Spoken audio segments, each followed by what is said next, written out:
Jay, you ready to enter our final stretch, the modern presidents? Yep, I am. These are the guys that most people actually know about. Unlike most of the previous ones we've been talking about, apart from like Washington and Lincoln.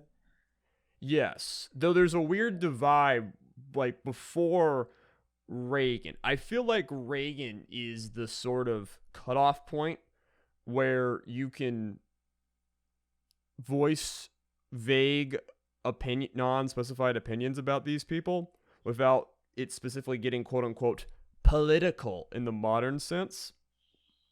But then Reagan is sort of the like within living memory, highly politically charged, like you love him or hate him guy. Yeah, like you can probably find self-described conservatives who like don't have any beef with like Kennedy or Truman, but you're not going to find many who like Clinton. Yes, and I've talked to plenty of people who remember, say, Carter, but like they don't really talk about him in terms of the modern Democrat-Republican divide. Yeah. So, going in for our final president's episode, if you're listening to this on drop, I will say that it is my birthday this weekend. So, fucking tell somebody about the podcast for us, all right? I would definitely appreciate that. Leave us a review on iTunes. Number 33, Harry S. Truman. Now, the fact that FDR's health was in a state of decline was pretty well known in the Democratic Party, and that means that whoever was the vice president going into the 1944 presidential election had a very good chance of assuming the office of the presidency sooner rather than later. FDR's vice president at the time was Henry Wallace. Now, while Wallace had played an important role in the Roosevelt administration, his staunch opposition to segregation and his personal eccentricities, to put it mildly, meant that many people in the party didn't really see him fit for the presidency. By personal eccentricities, Jay means that he was not slavering for war with the Soviet Union. And also was like a theosophist. Weird dude. Yes. Legitimately weird dude. But yeah, too far for the left for the party elites. Yeah. So Roosevelt basically decides to just kick it to the convention and let them decide without weighing in. And ultimately they pick the Missouri senator, Harry Truman, and he gets to be on the ticket instead. Now this means that when FDR dies in April of the following year, the guy who would end up overseeing the end of World War II was someone who was pretty much a complete administration outsider. Yeah, like Truman was a machine Democrat. He had done some show trials in the Senate, I believe, but as far as qualifications go, not the guy to assume the mantle and talk to Churchill and Stalin and all of the generals and know everything that's going on. Because Franklin Roosevelt was president for 12 years before dying, and one would be forgiven for thinking that Truman had spent all of those years just waiting for his turn in the Oval Office, but he was FDR's third vice president and had only been in the job for around 3 months before getting the big promotion, what Truman described as a bale of hay landing on his shoulders. And he's not going to have a good time. Jay, I think that Truman is in many ways the most ambiguous president. I still don't know how I feel about him. I lean negative. I think a little more negative than you do, but this is a guy where you can cherry pick his presidency in order to essentially make him sound like any politics under the sun. And it's very fair to praise him, and it's very fair to damn him. And it's a very, I think it really shows where your priorities are and how much you know, because you can kind of pitch this guy in 14 different ways that sound true. Yeah, like traditionally, I wasn't really big on Truman. I always saw him just like, the less good FDR. I would say my opinion of him has improved as I've read about him. We can talk about that a little bit later, I suppose. Regardless, Truman had quite the task in front of him. Domestically, the shine was beginning to wear off the Democratic Party. With FDR gone, the divisions within his New Deal coalition began to show, and party infighting ramped up. Even though the party had selected Truman, in part because he was seen as more moderate than Wallace, Truman ended up spending his early years in the White House failing to pass more progressive legislation, such as national health care, due to conservative Democrats in Congress voting with the Republican opposition. After the 46 midterms, the Republicans took control of the House and Senate for the first time in 16 years, and proceeded to further blot Truman's domestic efforts, with Congress famously overriding his veto of the Taft-Hartley Act, which basically made it so there would never be an effective left in America. It banned labor unions from doing sympathy strikes, which I mean is blatantly against the First Amendment and a complete curtailment of freedom, but whatever. Things were made even worse when both Henry Wallace and the Dixiecrat Strom Thurmond decided to run as third-party candidates in the 1948 presidential election. With the Democratic Party falling apart and his approval rating sliding into the 30s, Truman's defeat in the election seemed certain, until he won. Of course, Truman's victory over Dewey is not incompetency, at least not on Truman's part. It's just an interesting bit of history for how, well, kind of weird it was. Truman won because he campaigned extensively, winning over large crowds with his passionate speeches. He showed himself to be a highly able politician, only to see his approval rating slide away once again in his second term. Yeah, this was the classic go and tell the American people that it's Congress's fault, not yours. Yeah. And it worked very well. And side note, I believe the famous photo of Truman holding up the Dewey Defeats Truman newspaper, that's like, I think the only photograph I've ever seen of him smiling. Like, the guy just seems like a dour piece of shit.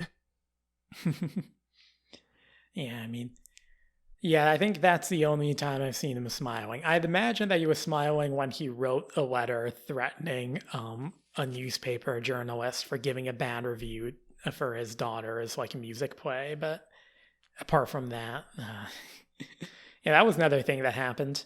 His daughter was a soprano singer, and this newspaper guy gave a bad review, and Truman basically just wrote a response threatening to beat him up. King shit. Yeah. But yeah. Now, one of the defining aspects of Truman's second term was the Red Scare, this being the fear that the communists were infiltrating the government in all aspects of society. The Republican Party really played up this fear, turning it into a campaign issue as early as 1946. Now, Truman personally thought that the threat was exaggerated, but he also wanted to get ahead of the opposition, and therefore he issued Executive Order 9835, better known as the Loyalty Order. This order established the Federal Employee Loyalty Program and empowered the FBI to investigate every federal employee for potentially subversive associations and beliefs. The order also led to the Attorney General's list of subversive organizations being established. In the decade after its creation, the loyalty program would lead to the dismissal of 2,700 federal employees and the resignations of another 12,000. I know a lot of people who are not as nearly anti the FBI as I am, and often think that people who dislike the FBI are overly paranoid. And what you have to understand is when Truman did this and other cases, to investigate employees for potentially subversive associations and beliefs. What is potentially subversive is completely up to the FBI agent at the time. Maybe if the agent chooses to refer them for prosecution, the attorneys and the courts can then find them innocent. But effectively, the decision whether or not to monitor, destroy the freedom and privacy of an American, and probably also destroy their lives, is left up completely to the discretion of a guy who is rarely held accountable for their decisions on who to investigate.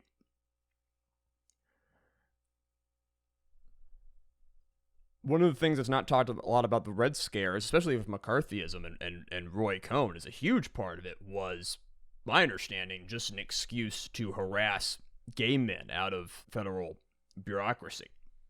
Yeah, and I mean, there would even be what people call the Lavender Scare a little bit later. I think that was during Eisenhower's time, where, like, you know, it was, you know, Red Scare again, but like very explicitly targeted towards quote-unquote sexual perversion, which basically just meant gay people. And this is where Truman, you know, he tried to stop the Taft-Hartley Act. I'll give him credit for that, but this is the other big hammer to the left in America. It would kind of help solidify the Cold War hawkishness and sort of help set us on the road towards, you know, all of the missile rhetoric and Cuba, and, you know, that all worked out fine, but, like, it didn't necessarily have to. Anyway, well, Truman had hoped that his loyalty order would satiate the public's fears and prevent an even wider witch hunt. Its creation only heightened the Red Scare because, you know, he's saying that there's people that need to be investigated. Just 3 years later, Joseph McCarthy would give his famous speech claiming to have a list of communists working within the State Department. The paranoia had exceeded Truman's ability to deal with it, and the perceived inability of his administration to root out Soviet spies, a perception made worse when he referred to the Alger Hiss trial as a red herring, severely damaged Truman's popularity. Alger Hiss was a State Department employee who was accused of being a KGB agent and had a big trial and everything. I believe he was, let me just double check if what the outcome of the trial was, but I do believe that he was convicted. Yes, he was. He was convicted, but then later released from prison. And to this day, we don't really know whether he was guilty or not. The difficult thing with the Red Scare is that there were actually communists in the U.S. government. Yes. That was real. The KGB did have agents in the State Department and in other branches of the government. Well, to be clear, there were KGB agents and assets within the U.S. government. But when you say communists, like there might also be people who have subscribed to some liberal or left-wing belief of any degree. Yeah. So you have to make that differentiation, which they often did not want to. Yeah. But my point is, another example would be the Rosenbergs, where for a long time, the Rosenbergs will be held up as a prime example of, like, you know, the witch trial gone wrong. Mm-hmm. You know, like, these are innocent people. And then the Soviet Union fell and we got Soviet documents and found out that actually they were, you know, working for the Soviets. And that's why it kind of makes this era complicated. And that, like, these are total witch hunts, but there are a couple of witches. But that means that, like, because they have these crumbs of justification, it expands massively. And it encompasses everybody who's involved with socialist, anarchist, communist, political organization. It'll even encompass some people who are involved in the civil rights movement. Or, you know, civil rights organizations will be put on the list of subversive organizations. Oh, yeah. And, you know, that MLK was surveilled all of his activist life. Yeah, and, like, to balance the things out, like, the KKK was also on the list of subversive organizations and stuff like that. But, yeah, it's the fact that like Truman was trying to play this tightrope of being like, yeah, like this is enough of a problem that like I'm going to have the FBI, ensure the loyalty of every federal employee, but also it's not that big of a problem as McCarthy is saying. The public didn't really mind that, at least not at the time, and that's why I kind of gone away from Truman. One thing we've been talking about is the expanding role of the federal government, and I'm starting to see Truman's presidency. Obviously, we're not going to do a whole thing about Korea and whatnot, but his presidency is one of him responding to problems rather than proactively trying to do things. He briefly tries that and it doesn't really work. He can't get anything passed. And, by the 52 election, the Korean War, the dismissal of MacArthur, an IRS corruption scandal, the Red Scare, everything we've talked about, it's all taken a toll. And Truman is heavily defeated by opponents in the New Hampshire primary for the presidency in 52. And just declares that he would not run for a second term in office. Frankly, I kind of imagine he was mostly just exhausted at that point. Yeah. When I look at the outbreak of the Cold War and Korea and just this vast empire that America is now trying to manage, like trying to actively control in some way half of the world plus, combined with all of the domestic weirdness, no one could have done it. And I think Truman, who was always a team player, he was a party insider. Someone wanted him to run for judge, and someone wanted him to run for Congress, and someone wanted to run for Senate, and he was made vice president. He was always a team player, and I think if he thought that he could just keep trying to get things passed, trying to make things work, that would work out. And then when he was opposed, when Congress says, fuck you, he tried to go and tell it to the people that he was right and just, because he knows he's right and just. And that works for a while. But eventually, if you sit atop the pile of shit, if you sit atop the sinking ship, even if no one could do it, well, fuck you. You're still going to get blamed, as you should be. And in his later years, Truman would declare the loyalty order to be the biggest mistake he made as president.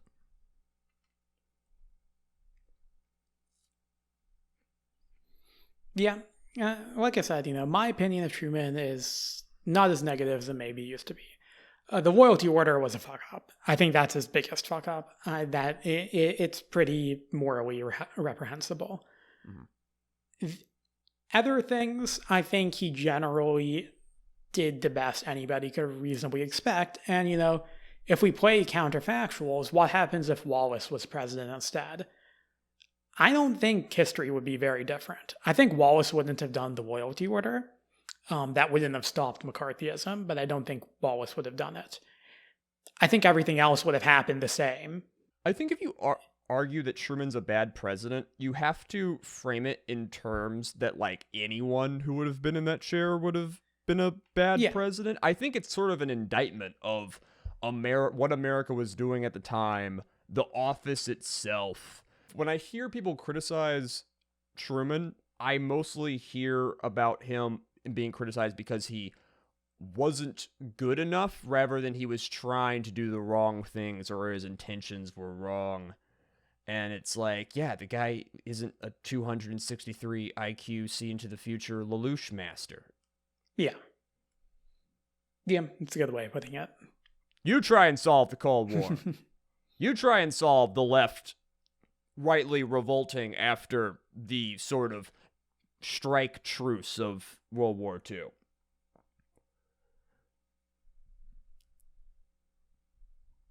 Yeah, like I think even if FDR was like 10 years younger and, was president through this time period, I even then I don't think things would have gone very differently.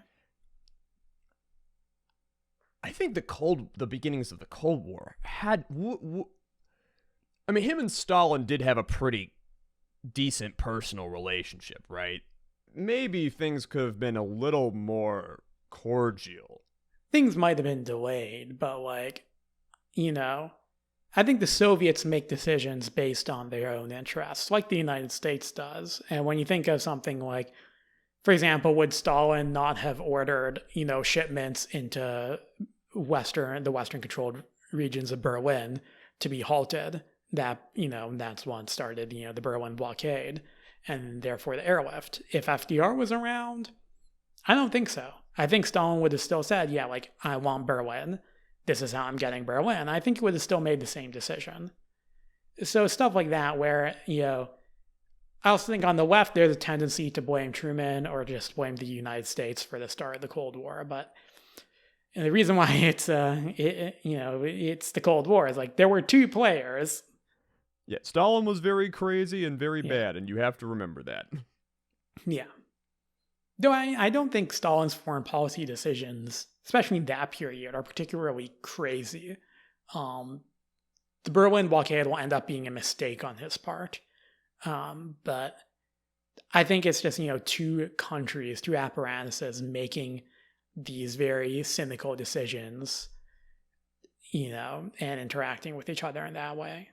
Yeah, we're just going to have to do a whole episode about the early Cold War because I know very little about it, and it seems very, very complicated. But, Jay, let's stop muttering about this. You're not the one who has to edit this. Who's the 34th president of the United States? That would be Dwight D. Eisenhower. Now, Eisenhower was the last real general who's above politics president. Like Zachary Taylor, he was courted by both parties as soon as he stepped off of the battlefield of World War II. Now, despite his lack of political experience, Ike was well liked during his time in office and is generally well regarded today as he presided over a decade that is idealized at every turn. This genteel view of Eisenhower as a retired general who basked in the glow of economic prosperity and let Congress build highways leads to most people thinking of Eisenhower as it's kind of bland. Not bad, not great. Not a person who clashed much while in the office, so on and so forth. But we would argue that Eisenhower did make a decision of great importance. Jay, I wrote that paragraph. Would you agree with my sort of assessment of Eisenhower's place in the American mythology? Yeah. I think, he is one of these presidents who, most people like. You're not going to get many, hot takes or, really, negative opinions towards Eisenhower. Even I would have had a generally positive opinion of Eisenhower until I started doing more research on the Bay of Pigs invasion. And don't spoil it. Yeah, it's pretty fair. The most at his time is that by the end of his term in office, people are just kind of starting to see him as a little bit staid, a little bit he's an old guy, cranky old man sort of thing. But it wasn't a deep hatred. Yeah, Eisenhower generally seen as a guy who was there rather than a guy who did things. But again, I'm going to argue that he made a very, very important decision. See, Ike took his role of president very seriously. He demonstrated this when he used the military to enforce the will of the Supreme Court. He was, in many ways, a hands-off leader. This is true. Being a general had taught him to delegate. You can't micromanage World War II. And he didn't have a passion to micromanage as the president, nor did he really have a passion for presidency or a big platform he wanted to pass that differed from his party in general. Of course, you then have to remember that he probably couldn't have micromanaged much even if he had wanted to. The size of the federal government had exploded since Eisenhower had helped oversee the abuse of retired veterans back in 1932. The executive branch looked fundamentally different. The list of agencies and organizations formed under FDR, Truman, and Eisenhower includes, but is not limited to, the National Security Council, the Council of Economic Advisors, the Rural Housing Service, the Rural Utilities Service, the Agricultural Research Service, the United States Antarctic Program, the Tennessee Valley Authority, the Defense Advanced Research Projects Agency, the Department of the Air Force, the Department of Health and Human Services, the Center for Disease Control and Prevention, the Indian Health Service, the National Labor Relations Board, the Securities and Exchange Commission, the Bureau of Land Management, the Office of Legal Counsel, the Bureau of Legislative Affairs, the Federal Communications Commission, and the National Aeronautic and Space Administration. And that's on top of all the other military expansion and the expansion of pre-existing offices. You gotta tag yourself which new agency is your favorite. I think mine's probably DARPA. Yeah, you're maybe Indian Health Service? National Labor Relations Board. Yeah, they were probably bad guys most of the time, weren't they? I don't know. Now, within a generation, the executive branch went from a sleepy affair overseen by half-wits to a sprawling nightmare of bureaucratic legions. Eisenhower was forced to sit back and delegate, to trust his underlings were doing their jobs well and to the benefit of the nation. And no one would abuse his trust more than the Central Intelligence Agency. Now, it would take 147 episodes to detail all the failings of the CIA, or at least the ones we know about. By the Eisenhower administration, Allen Dulles and his band of inbred misfits had been given a massive budget after the intelligence failings of the Korean War. With little oversight, these guys were set on the vague task of protecting the nation and stopping communism. Now let's highlight just 2 little episodes these scamps got up to under Eisenhower. The MKUltra program sought to reprogram human minds using vast quantities of LSD. At one point, it ate up over 6% of the agency's budget and reported directly to Allen Dulles. Eisenhower probably didn't even know about it. Again, the program mostly consisted of the CIA dosing folks with LSD.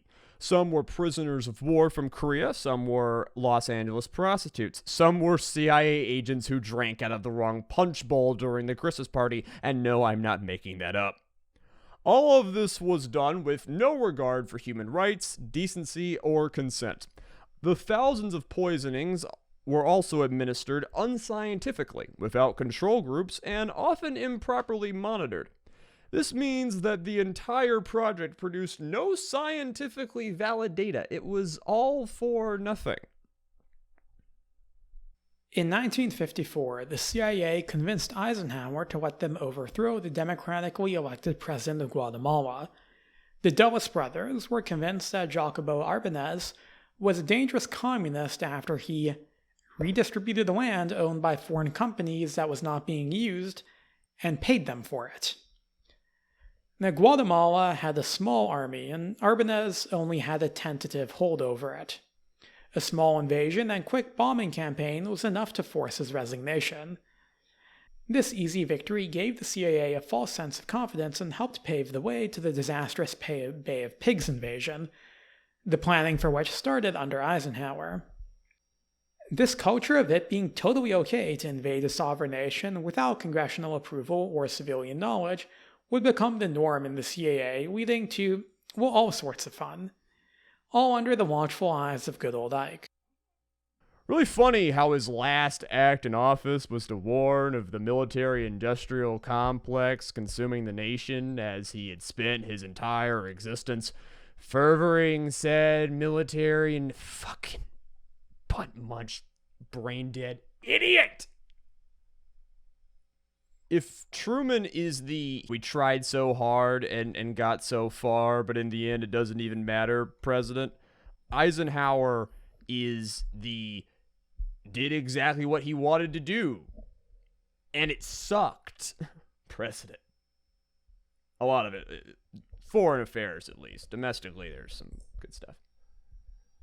Yeah, it's a good way of putting it.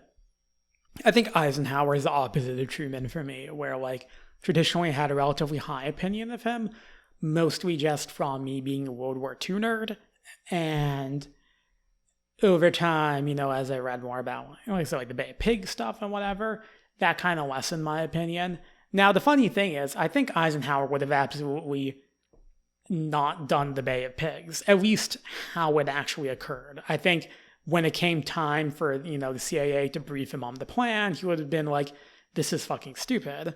And that's because Eisenhower, for all his faults, knew how to do an amphibious invasion, quite famously. But it's because he basically just kind of let the CIA do whatever they wanted, and then probably would have said no in the end, but of course he wasn't around in the end. Our next guy on the list was, and the next guy didn't know much about amphibious invasions, at least not as a planner. And that man would be? And that would be John F. Kennedy. So with JFK, the two big fucky wuckies are the Bay of Pigs invasion and the Cuban Missile Crisis, both of which deserve coverage in their own separate episodes. And besides, we've already said Bay of Pigs was half Eisenhower's fault.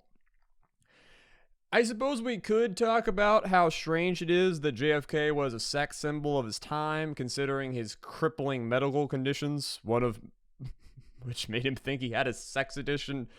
But my understanding is that basically he psychologically linked his painkillers to orgasms. I don't even fucking know.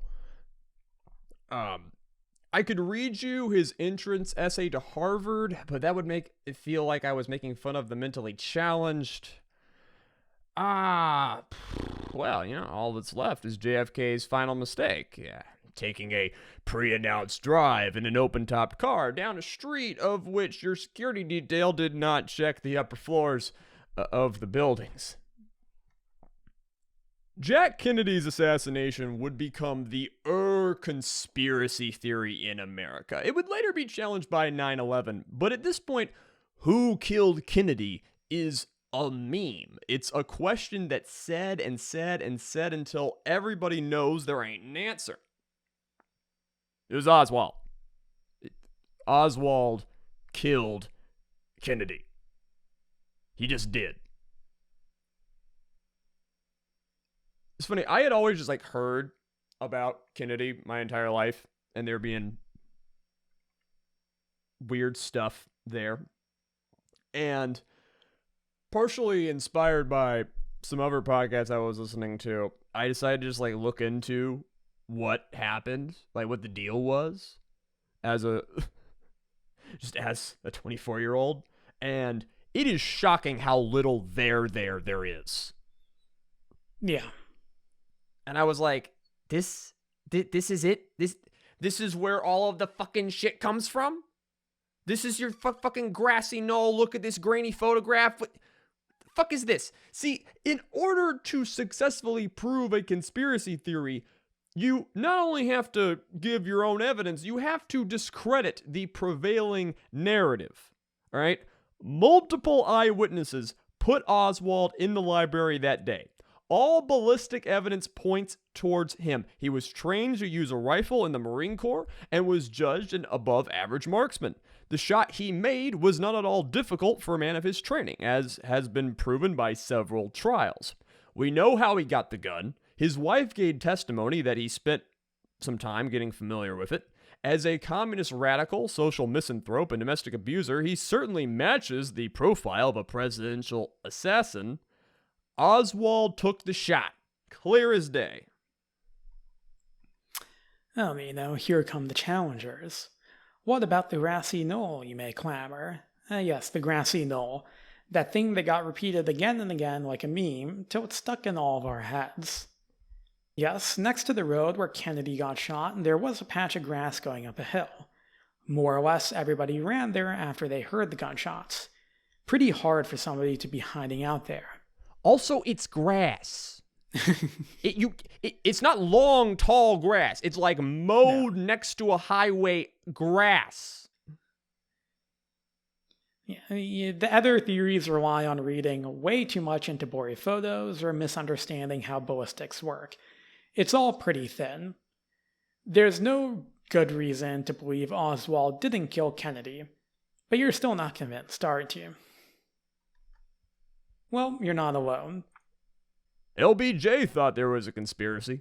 An hour after the assassination, the Secret Service found him in the bathroom of Air Force One, having a panic attack and assuming he'd be next. The CIA thought enough weird stuff was going on, they had Jack Ruby, the dude who killed Oswald, mentally ripped apart by one of the chief doctors of MKUltra. And the Church Commission, designed to get to the bottom of the assassination, could not put the public at ease. But why are there so many questions about Kennedy's death when the evidence against the mainstream narrative is so thin? Well, I think there are three main reasons. First, some folks just refuse to accept that a lone maniac could blow off the most important head on the planet.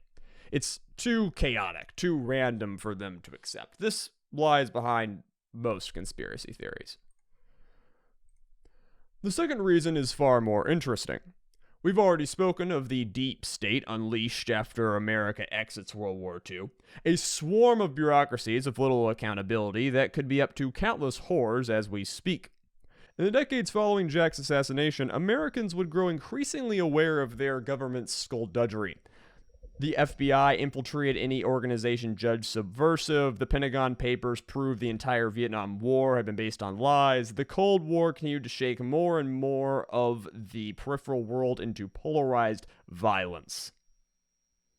Most Americans didn't have the education or the time to realize what was going on, but they felt it. They felt the invisible miasma swirling around them. They felt they were being lied to. They felt they were being fucked with. They knew in their hearts there was a secret out there, something the man wanted hidden. Even if JFK's assassination wasn't a conspiracy, it came from an era drenched in conspiracy, and in retrospect, the JFK assassination is hoisted up on a cross to bear the sins of all the other conspiracies that we can't name. I'll give an example. I and many other leftists like to joke that H.W. Bush killed Kennedy.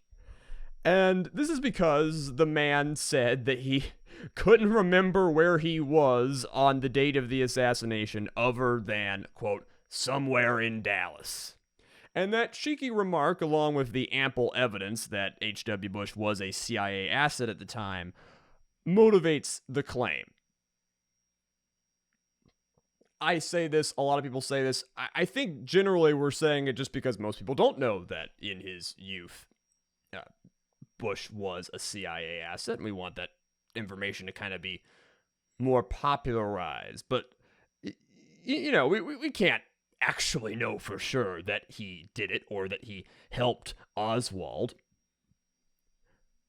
Side note, I've always kind of imagined, like, you know, what was he doing? Like, Bush and a bunch of Yale CIA fucks are, like, in a safe house waterboarding somebody or something.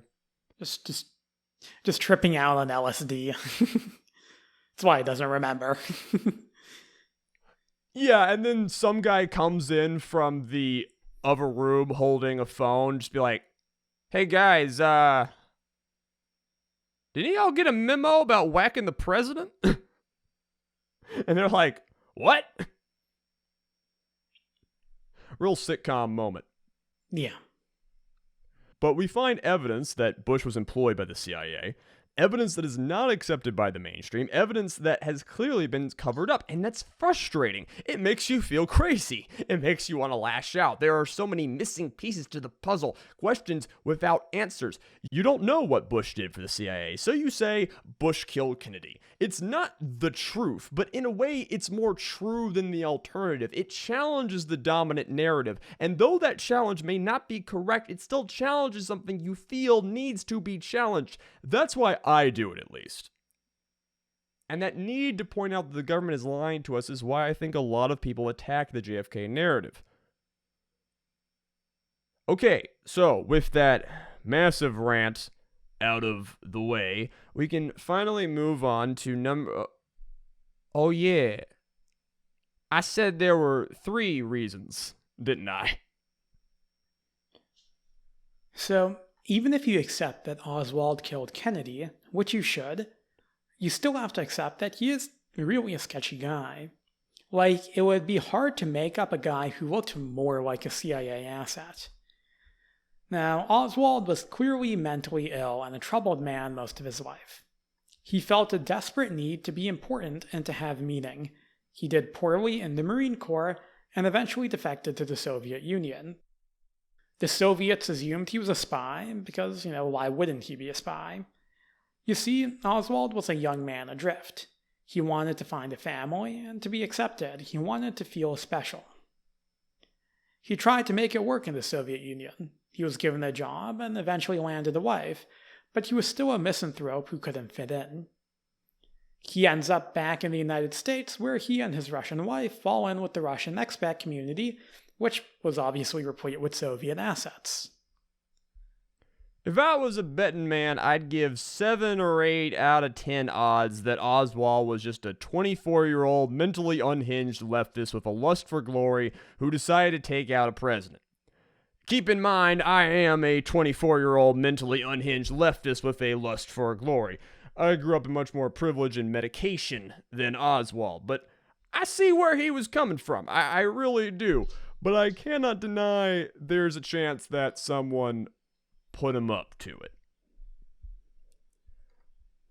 Now, when you ask the conspiracy community, depending on the politics of the person answering, Oswald was working for the CIA, the Soviets, the Cubans, the mob, whatever.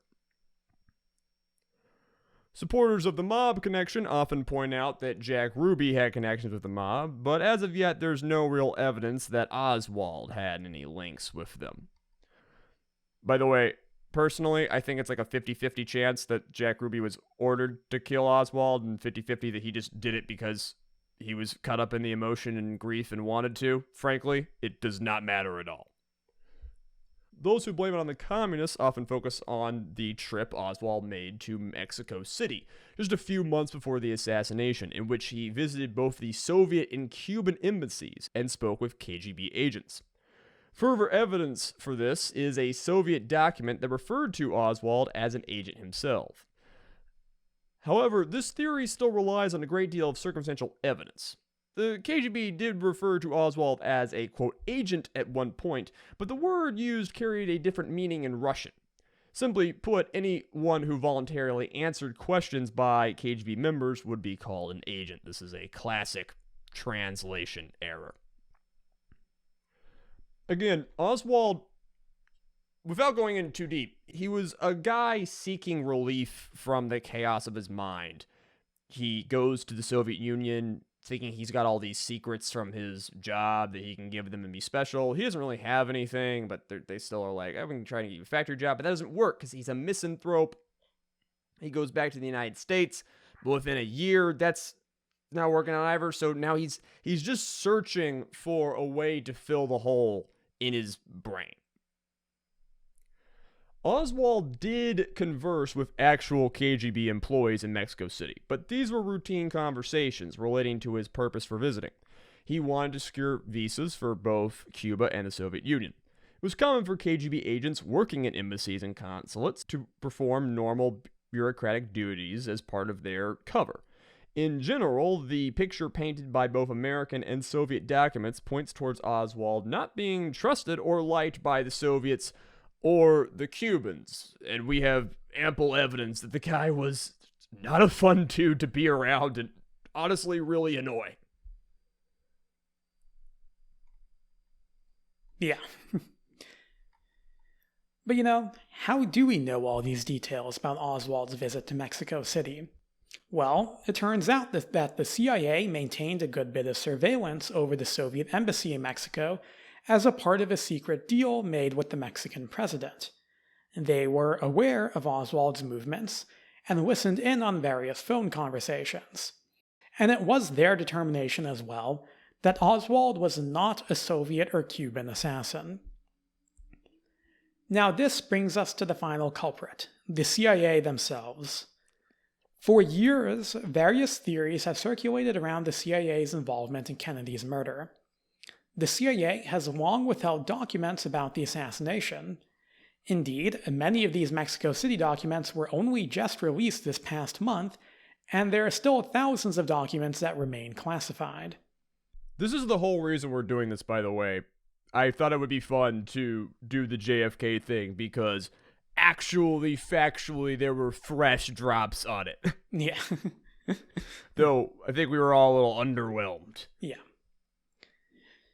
Some people think that the CIA covered up a Soviet connection in order to prevent World War III. But in light of these recent documents, as well as everything we had previously, this doesn't really seem likely. Others accuse the CIA of ordering Kennedy's assassination themselves, either as a false flag to invade Cuba, or to prevent Kennedy from pushing back against the deep state following the failure of the Bay of Pigs. There is basically no real evidence for this, but those thousands of still classified documents mean that these theories will probably remain with us for quite some time. Though, we have to mention that the greatest piece of evidence that the CIA did not kill Kennedy is the fact that Kennedy died. Because they were very bad at killing people.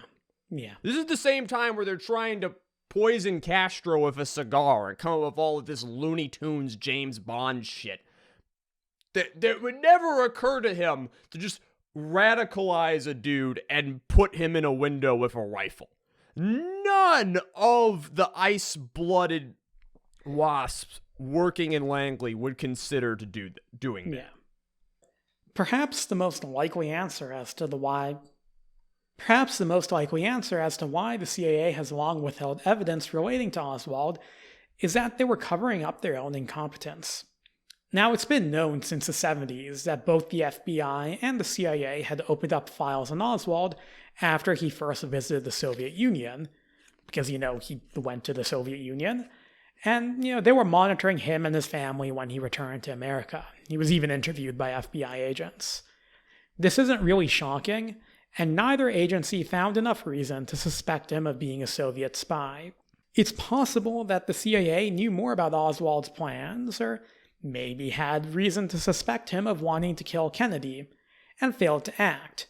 Or not. Again, it's those remaining redacted documents that continue to cast suspicion on the agency. I personally lean towards the documents being redacted simply because the CIA has a general policy of hiding as much from the American people as possible. Yeah. Whenever they have the excuse. I think that's the most likely scenario. It's just that because these things are redacted, these theories still hold water. I mean, even if they weren't, they would still. Yeah. If the CIA releases everything, then people will say, well, the CIA can just lie. They could just say they released documents and not, they could just make up documents. And remember, you don't have to believe that the CIA killed Kennedy in order to hate the CIA. Yeah. It's not hard.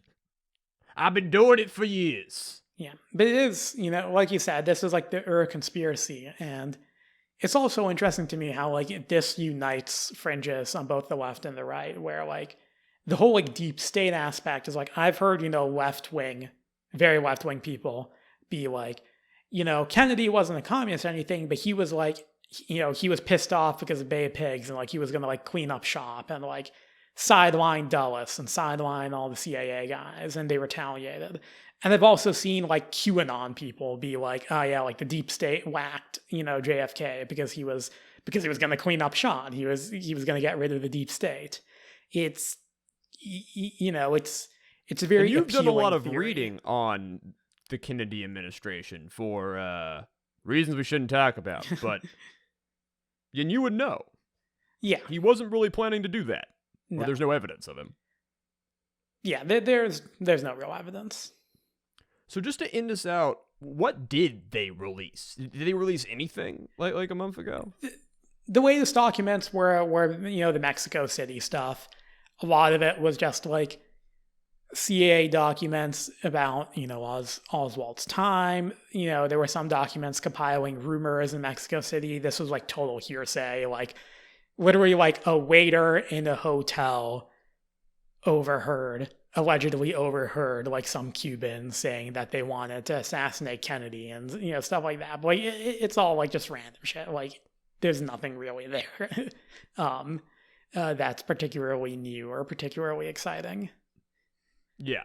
In conclusion, if Oswald was on the CIA's radar, that's because he should have been on their radar. He is totally the kind of guy who they should have been suspected of given their job. And Oswald did not need help, and we have no evidence that he received help. Yeah. Have some more faith in the competency of your average American. All right, when you see some 24-year-old serving you donuts or fixing your car, just remember, he could blow the brains out the president.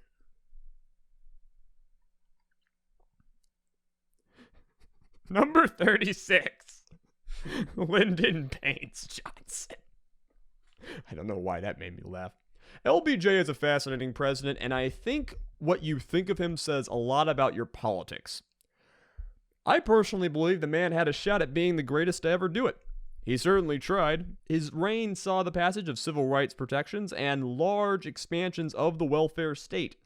He oversaw the shift in the Justice Department and the courts to be a safeguard of equality in America, and built congressional majorities that continued to work for a decade after he left office. America is still coasting on a lot of the stuff Johnson built. And it would have been great if not for... We'll get to that. Johnson is often remembered in pop history for his brash personal style. I'm sure you've heard stories of him using his size to intimidate senators, holding domination chats in the bathroom, pranking foreign leaders in his car, or chatting on the White House phone about his family jewels. All this paints LBJ as a sort of crass Texan brawler, a big man with a hearty laugh. But he was, in fact, much more neurotic than most believe. We've already discussed the panic attack he had after JFK got his head popped. Behind closed doors, Johnson was known to pace and fret. The man closely watched opinion polls and was highly concerned about his legacy. He was a stressed-out guy who took his job very seriously, and that's logical. He understood how powerful America was, how dire the Cold War was, how easy it would be for him to fuck up. And he did fuck up. Of course, we're talking about Vietnam. The Vietnam War is not an episode to itself. It's at least 7. But for now, all we're concerned with is that America really began to get entrenched in the conflict under Kennedy, and Johnson watched the temperature rise his entire presidency. Time and time again, the Vietnamese proved more difficult to defeat, and by the end of Johnson's presidency, the war had become a chief issue in American politics. The war was never popular. The government had been evasive about the reasons for the war from the beginning, and by the late 60s, journalists began traveling to the country and reporting to the public that the war was going far worse than the government reported, all while more young men came back in body bags. And then in 1968, the Tet Offensive began, a massive attack by the Vietnamese. And while the Americans beat back the front, this convinced Walter Cronkite, the so-called most trusted man in America, to use his news platform to tell the Americans that the war was not going to be won by conventional means. This, combined with his health failing and the economy shaking, his party revolting, and the public against him, Johnson announced that he would not seek a second full term in '68. Johnson put his support behind Vice President Hubert Humphrey. Party unity was famously low in '68 for a whole podcast worth of reasons. Seriously, look up the '68 convention. It was fucking wild. The short version is that the Democrats were going through a transition, dealing with divisions over capitalism and race, and it was all becoming quite the headache. But Johnson was still convinced he could keep his party together. He could fix his one grave error. He could get us out of Vietnam and get the public back on their side. Over the summer and fall of '68, LBJ and his State Department worked to end the war. A pause was put on bombings, and they aimed to get the North and South Vietnamese into a room and mediate an end. They were doing this up until like a week, 2 weeks from Election Day. They knew there were no good reasons for America to be in Vietnam. They knew the war was unwinnable, so they tried to end it, and it almost worked. but just when negotiations were looking good, the South Vietnamese pulled out. Campaign operatives of Richard Nixon had gotten to members of the South Vietnam negotiating team and had promised them a better deal once Nixon was in office. These Nixon operatives had been cultivating a relationship with the South Vietnamese team for months, and in October, Nixon directed them to pass back-channel messages onto the negotiators. While all of this was going on, Johnson's negotiating team was being monitored and influenced by one Henry Kissinger, who had disavowed Nixon and even Republicans in general, but who would go on to be Nixon's right-hand man in Vietnam. Johnson quickly figured out that he was being fucked over. All of these parties were under surveillance by either the CIA or the FBI, and what do you think those agencies are for? But with 2 weeks to go until the election, he didn't think he could inform the American people of what Nixon's team had done. You can only imagine Johnson's fury as he watched Nixon's treason pay off and deliver him the White House. He shut his mouth and transferred power to a man who would spill countless more blood in Vietnam and beyond. And I think Johnson deserves blame for not going public, for letting them get away with it. It would have caused chaos.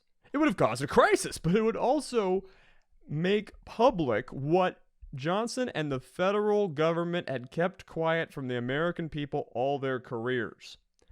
At this point, the United States was a system of crime, power, and control. Johnson couldn't go against it because he was just as guilty as anyone else. But in my mind, this is the turning point, truly and truly, where the president lost the war with the system. Maybe you can make an argument for Nixon, but I really think Johnson is the last president who had a shot at rebelling against the machine and dragging us in a different direction. Every president since him would either drive themselves mad trying to control this intricate machine or lean back and let the deep state run itself. But Johnson did what he thought was best. He allowed crime to go unpunished because he himself was a man of crime, and the job of president was to do crime, and no one was better at crime than Richard Nixon. Now, what do we even do for Nixon? How can you choose? This is the one president within living memory that you are solidly allowed to hate. It's not political to dislike Nixon. You're told in school he was a crook. And he was. But when you really start to weigh out his crimes next to every other president, it's hard to argue that he's uniquely heinous. Beyond that, the man is just fascinating, a guy who really tried to take America by the horns and rule the world. And it was a mess. But enough pontificating. What should we do for Nixon? We could do Watergate, but that's obvious and pretty boring, unless we go into the conspiracies, and we already did that for JFK. We could go with foreign policy, but even the paltry explanation of the damage he and Henry Kissinger did to the world would crack 6 hours, which is not exactly feasible. We can't do Vietnam, because that'll make Azealia want to blow his brains out. Even more than normal. We could talk about Nixon's struggles with Republican Party leadership, a struggle he eventually lost, but I feel like these episodes have already focused too much on party evolution. So, what to do? Oh yeah, the Spiro Agnew. So if you're into fun facts, you may know that Gerald Ford is the only vice president to never win an election as a nomination for either president or vice president. He was installed during Nixon's second term after Dick's first vice president had to resign. After Spiro Agnew had to resign. The story of Spiro Agnew is wild. Wilder still is that it's been forgotten. I didn't even know this guy really existed until my 20s. His story is one of massive, obscene corruption, but his star of malfeasance is one that is rendered totally unnoticeable by the crime supernova of Nixon. Were you taught about Spiro Agnew in school, Jay? I think there was probably 1 or 2 lines in the APUSH textbook. This is really the fate of every vice president who doesn't become president, is that nobody remembers them. Well, I mean, what we're about to talk about is an insane corruption scandal, Yeah. and I think under any other president, it would be remembered. It's just that you're competing with Nixon. I think with another president, like, this would have been like the defining scandal of their administration, and that's why it would be remembered. More so than like the actual like vice president will be remembered in his own right. Sure. So who was Spiro Agnew? Well, he was the governor of Maryland who Nixon brought on as vice president because of his popularity and the similarities of their personal styles. He was known as, quote, Nixon's Nixon. Agnew was a populist, known for his bigoted but popular rhetoric and his aggressive political style, famous for sparring with reporters and belittling his adversaries. He had come up as the master of Maryland's political machine, but was a bit of a party outsider on the national stage, partially for his pugnacious personal style. Nixon liked that style, as he always saw himself as fighting the party bosses. During the '68 campaign, Agnew's racist remarks and conservative red meat talking points endeared him to Southern voters. His fiery rhetoric also made Nixon look more moderate and level-headed by comparison. During Nixon's first term, Agnew's job was to be the so-called attack dog. He gave fiery speeches criticizing Congress when they wouldn't cooperate. He berated protesters of the Vietnam War. He chastised the left and supported brutal police tactics. Even after the Kent State Massacre, like the next day he gave a speech. He was a polarizing figure who would have done really well in today's political ecosystem. This guy would be like, he's going to be like a front runner for the Republican Party. Oh, he would have fit in absolutely. He ran on the system that now runs all politics, which is it doesn't matter what's true, just always talk about the other side being evil and stick to your guns. And that's why he did well. He was ahead of the time. He said vile stuff, but there were a lot of vile Americans who loved it, and they didn't care about truth or principles. His style was you were either with him or against him, and this brash confidence made him a potent figure. It also made him think he could get away with blatant criminality. Now, we'll use a full episode one day to explain all of this, but the long and short of it is that during his rise in Baltimore and Maryland politics, Agnew was obscenely corrupt, in the form the series has covered before. You see, Agnew sat atop the political machine in Maryland. Whenever an allied firm got a state contract to build a road or whatever, around 5% of that money would be given to Agnew. This was discovered by reform-minded district attorney for Maryland, George Bale. He started pulling on the thread of Maryland corruption and found Agnew at the heart of it, forcing peons to personally deliver cash payments to him for over a decade. Eventually, one of those peons agreed to testify to delivering Agnew bags filled with $10,000 in the White House, and that was that. Agnew was promised a slap on the wrist if he stepped down as vice president, and Nixon's aides worked to distance him from the mess. Well, you might have raised an eyebrow when Jay said earlier that if this had happened to any other president, it would have been a defining scandal. But, like, bags of cash in the White House. Real throwback to the Harding days. Well, it's just the crudest possible way. Yeah, and like... To be corrupt. Yeah, like, you can't even, like, be that morally outraged about this compared to, like, everything else that Nixon does. Like, this is just, like, you know, the basic level of dude getting kickbacks for contracts, but the fact that it's so blatant is just what makes it funny. Mm-hmm. Yeah, I want to do a full episode on Agnew one day. I think he's interesting. Yeah. Look forward to it. Number 38, Gerald Ford. So like we said, Ford's the ultimate ain't even supposed to be there president. Not elected as president or vice president. He got put in after Spiro Agnew was kicked out. Ford only served a couple of years and was never going to get anything done after he pardoned Nixon. The pardon of Nixon was a small glimpse to the public as how the country really works. Nixon only left office because Republican elites assured him that he would be punished if he stayed and protected if he went. And Ford, along with everyone else, knew that a president could not be allowed to go to jail. And a president never will go to jail. Despite all the things happening in current events, I'm still putting my money on that. Anyway, for Ford's incompetence, we could talk about the Wynne campaign, but I would rather discuss the Milhous incident. Jay, you got a better pronunciation of that? No. I mean, you're generally better with, I don't even know if this is Spanish or not, but no, I don't. I mean, maybe it would be because the Philippines are nearby. Oh yeah, that's probably true, yeah. Yes.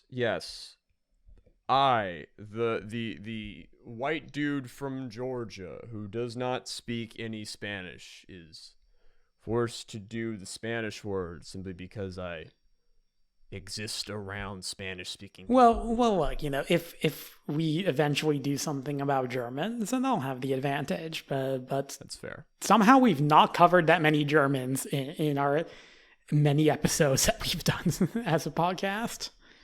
I mean, how hard can German stuff to be pronounced? You just clog your throat with film and just go Eiskenberger or something like that. I don't know. Fucking the Milhous incident. 1975. Southeast Asia. It's a very unstable place for reasons that have absolutely nothing to do with the United States. That year, a plucky band of dudes called the Khmer Rouge took control of Cambodia after a long and bloody civil war. And on May 12th of that year, a United States container ship, the Milhous, was en route to Thailand when it passed close to Cambodian waters and was seized by the Khmer Rouge, and the crew was taken hostage. The Ford administration quickly determined that a military operation would be necessary to free the hostages and prevent a further blow to America's reputation. America had already taken quite a few blows by this point. After a brief attempt to negotiate with the Khmer Rouge through China failed, the U.S. put in action a rescue plan. Now, the island of Koh Tang was identified as the place where the Milhous crew were being held by a force of just around 20 Khmer soldiers. In response, the Americans decided that we'd load up about 300 Marines aboard helicopters, storm Koh Tang, free the hostages, and then depart. Man, this is making Eagle Claw look really bad. I'm impressed. Yeah. My standards so low. Currently, it's looking good. Yeah, we'll get to that. Hey, there's only one branch of the military involved at this point. I'll take what I can get. Unfortunately, the rescue mission planners were working with, rather limited intelligence. Further reconnaissance flights over Koh Tang by the Air Force detected that there were around 100 to 200 heavily armed Khmer soldiers, not the 20 or so irregulars that the planners expected. This information was never shared in time for the operation. There you go. Indeed, not only had Koh Tang been heavily reinforced by the Khmer, which was out of fear of a Vietnamese invasion, the Milhous crew weren't even being held on the island. They were being held on the nearby Koh Rong Island. The plan was nonetheless launched, and the Marines immediately met stiff resistance, with multiple helicopters coming under heavy fire as they landed on Koh Tang. Around the same time the Marines began their assault on Koh Tang, the Khmer made the decision to release the Milhous crew, loading them up on a fishing boat and telling them to go back to the nearest U.S. Navy vessel and tell the U.S. to call off any potential attack, which was now occurring. The White House intercepted a radio broadcast announcing this decision, but ultimately decided to remain committed to the attack until the Milhous crew were confirmed to be aboard a U.S. vessel. A few hours after the assault began, the crew of the Milhous reached the USS Wilson, and confirmation was sent over to the White House. President Ford announced their recovery to the public, but carefully declined to mention the fact that they had been voluntarily let go by the Khmer, rather than, being rescued. The Marines began to withdraw from Koh Tang, with fighting continuing for several more hours. When all was said and done, the U.S. had lost 41 service members in and around the island. The operation was nonetheless perceived as a political victory for the Ford administration. His approval rating went up a bit, which is probably why the mistakes and lack of intra-service coordination that led to it being so poorly planned were brushed aside, only to be repeated around 5 years later over the Iranian countryside. RIP. Yeah. Real, I got real Eagle Claw vibes reading this as well. I was like, yeah, it's because this is just like Eagle Claw prequel, and they don't fix any of the mistakes before Eagle Claw, the actual one. Also, like, completely pointless, and also, like, fucking... Also, go listen to our episode on it. We did that, if you have not already heard that. One of our best. I made some maps and everything. Yes. I mean, there were a lot of things to make maps. There's... It's famously very complicated. Number 39, Jimmy Carter. Before we go on, Jay, do we have any banter or whatnot to comment on Nixon or Johnson or Ford? These scripts kind of ran into themselves. No, it's, I think we went over Johnson and Nixon pretty well. Ford is like a void.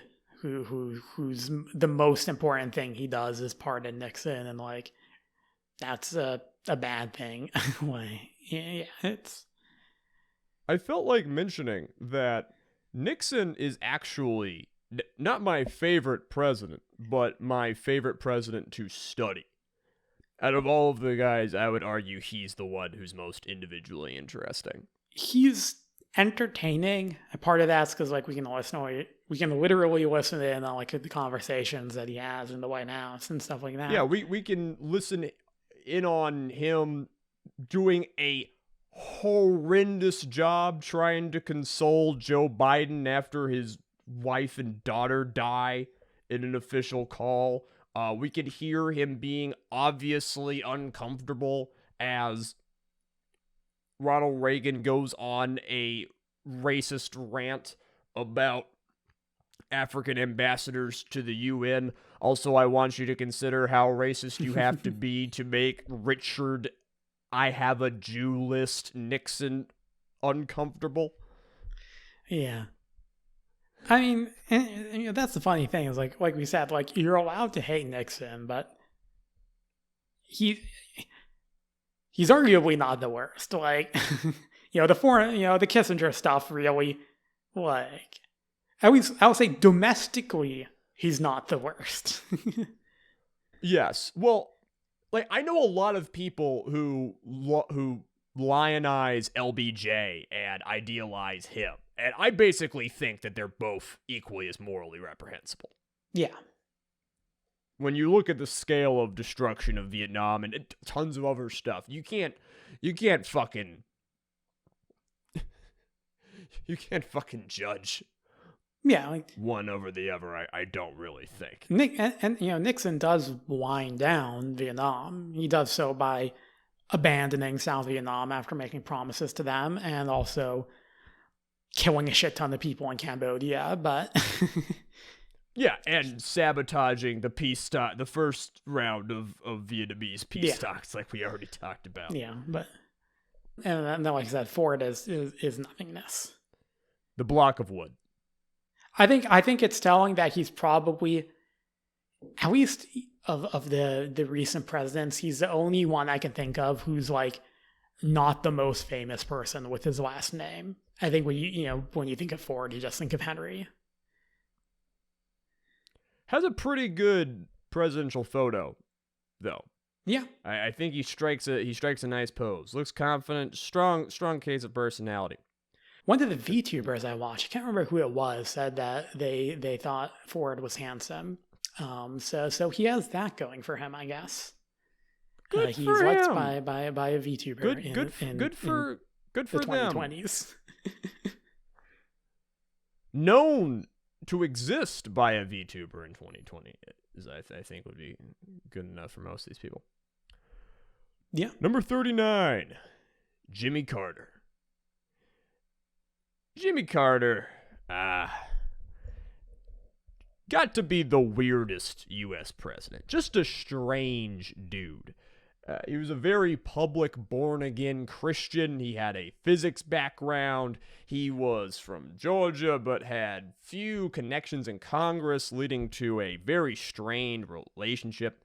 His politics were also weird, with a mix of liberalism and neoliberalism that would give both modern parties reason to complain. He is a strange guy to categorize. No matter who you are listening to this, no matter where you are in the political spectrum, I promise you have differences with Jimmy Carter. This guy has no allies. Of course, we've already covered a Carter incompetence in the form of Operation Eagle Claw. Again, listen to that one. We also kind of, mentioned him in the Soviet invasion of Afghanistan episode, as it's under him that the United States starts funding, bankrolling, and supplying Afghani mujahideen, which would turn out to be a great idea. But yeah. I want to talk about Carter more broadly and speak about his greatest failure, how he was crushed, not just at the ballot box. It's not just he's a one-term president, but he was crushed philosophically.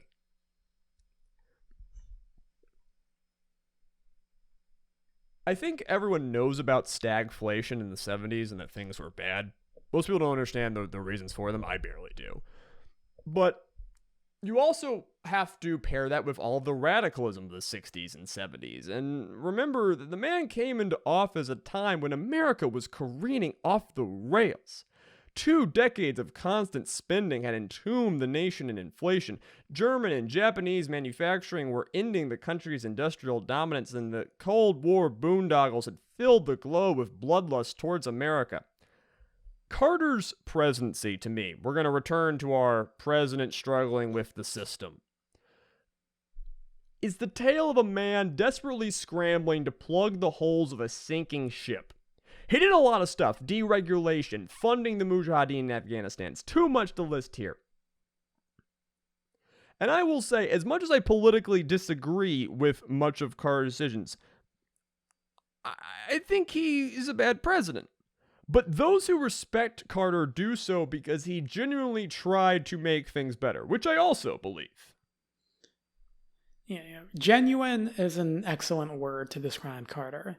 He was famous for pleading directly to the American people in television addresses.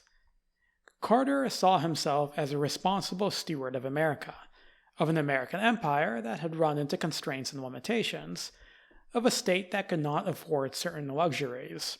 So, he told Americans that cuts had to be made.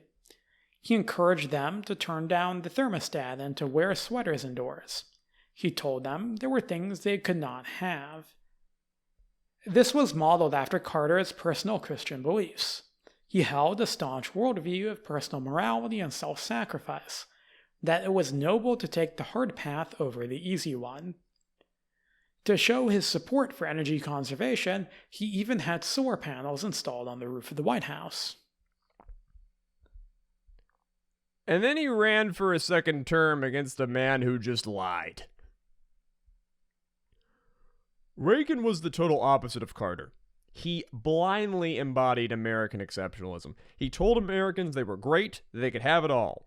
Was it lies? Of course it was lies. But it won an election. And what I love about Carter is how he would have never thought of that strategy. He assumed the world was just, and that just work would be rewarded. He was supposed to be a good person. No, bitch, that's not going to work. And, Reagan ripped those solar panels off the White House, symbolically erasing him from history. I think Carter, it's almost like we talked about Calvin Coolidge, where this is a president that kind of cannot exist today. Yeah. It is a failed evolution point. It is a dead end of politics, of a guy who actually tried to balance the budget, to make cuts, to be responsible, and to say it how it was. Yeah, and he almost reminds me of Hoover, even though I think he's a better person than Hoover but he does feel like somebody who would have done a lot better in any time before 1930 than obviously the 70s. Of course, you also have to remember that he didn't work well with Congress and was very personally prickly, and even though he was trying to manage everything, wasn't that good at it. I guess one can say that he does technically exist today, unlike the next two guys on our list. So he's got that going for him. Good at staying alive and not being shot. Yeah. That brings us to president number 40, Ronald Reagan. Now, again, there's a lot we can talk about when it comes to Reagan. Even more deregulation, the war on drugs, the weak response to the AIDS epidemic, etc. All these topics could and perhaps should be their own episodes. I want to do the AIDS epidemic. Yeah. The right's favorite president, at least prior to number 45, has quite a lot of skeletons in his closet. Instead, we're going to talk about how Reagan got 241 American servicemen blown up in a single day in Beirut. This is great because I know nothing about this. What's fun is that, Reagan's another Eisenhower, right? Like, he's a literally senile old man who just sort of, leans back and lets stuff happen. Most famously Iran-Contra. But the deep state could do it all. So it's just just do the thing. Yeah, but he's like Eisenhower if Eisenhower was an actor instead of a general, and thus better at making people really like him. But yeah. The main flashpoint of US intervention back in the 60s and early 70s had been Southeast Asia. This is why we kept on talking about Vietnam and Cambodia. By the 80s, however, things would begin to shift towards a different region, the good old Middle East. By the time Reagan took office in 1981, the Lebanese Civil War had already been ongoing for around 6 years, and it would continue for... remember, people, you have to remember that this is, again, back when getting involved in the Middle East was the cool, chic thing to do. It wasn't overplayed at this point.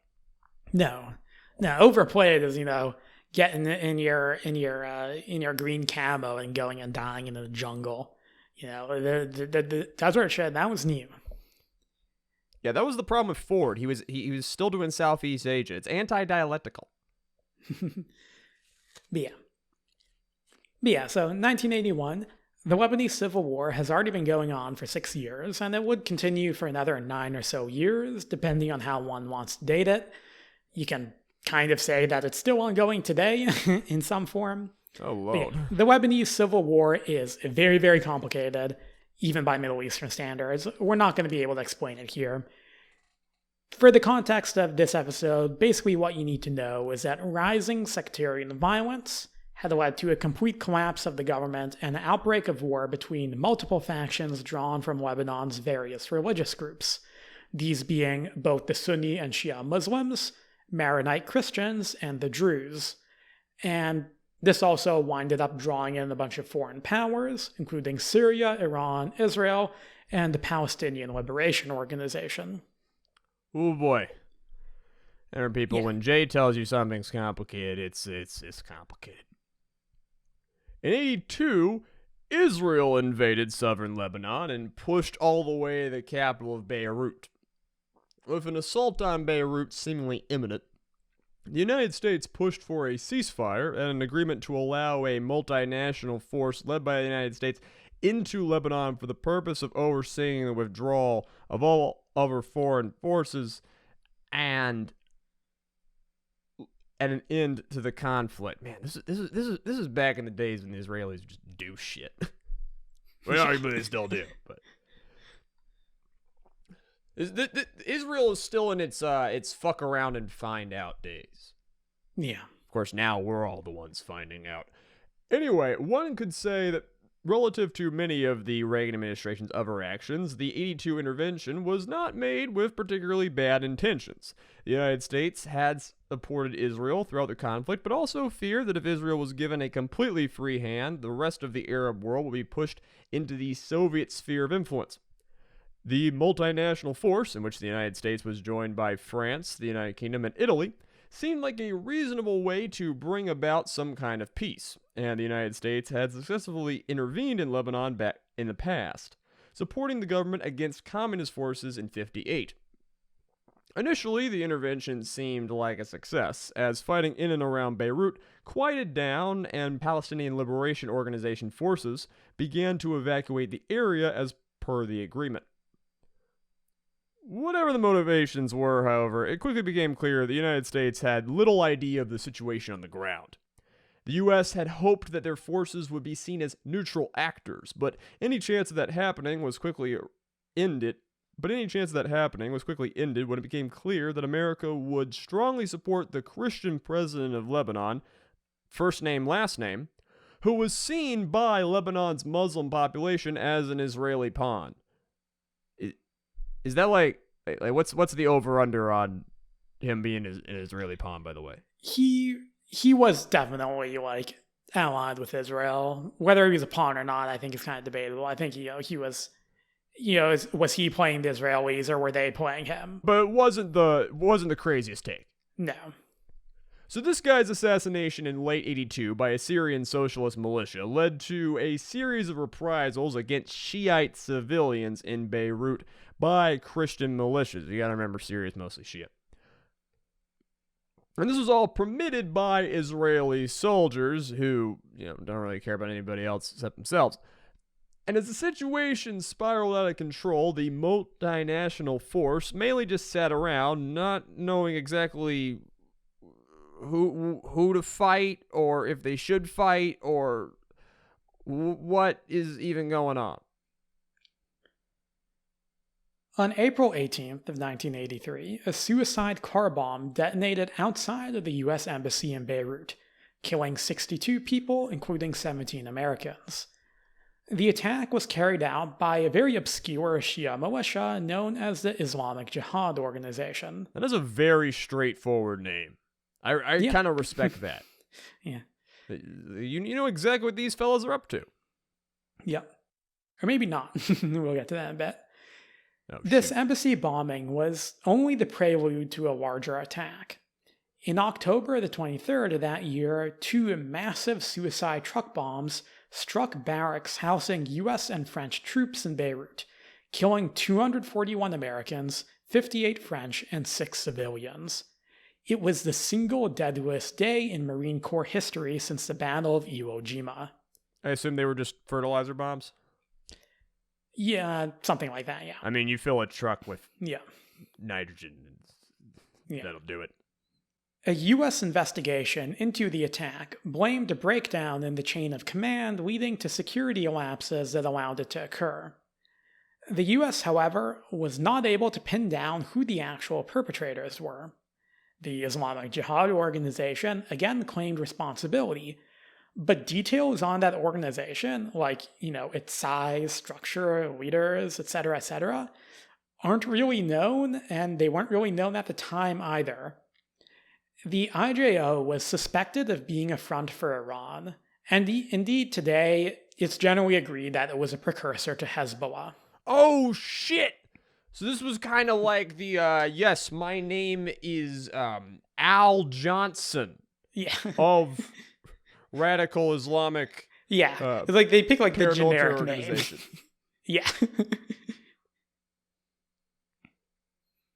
And like, this was an important moment because like this stuff, suicide bombers striking a U.S. embassy or U.S. barracks in the Middle East does not sound strange to us today. Because we've all lived through Iraq, Afghanistan, so on and so forth. This was like the first time this shit happens. This was not something America was used to dealing with. Huh. Yeah. The United States under Reagan had gotten itself involved in a conflict that it understood little about, and hundreds of servicemen paid their lives as a price. By March of the following year, the multinational force had departed the country after having accomplished basically nothing. To Reagan's credit, he did get us out of Lebanon instead of getting stuck in a quagmire. But the failure of U.S. intervention in Lebanon would not serve as a lesson to decision makers going forward. The embassy and barracks bombings were blamed as acts of terrorism, which they were, but were not sufficiently understood as being military acts with strategic and political aims.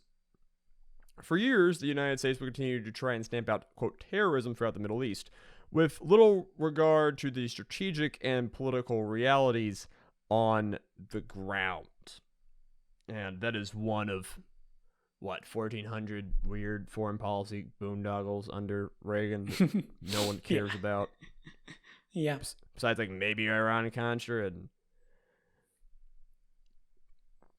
It's just... Oh, God. I wanted to talk about it because barracks bombing doesn't get much attention, even though it was, a very big attack.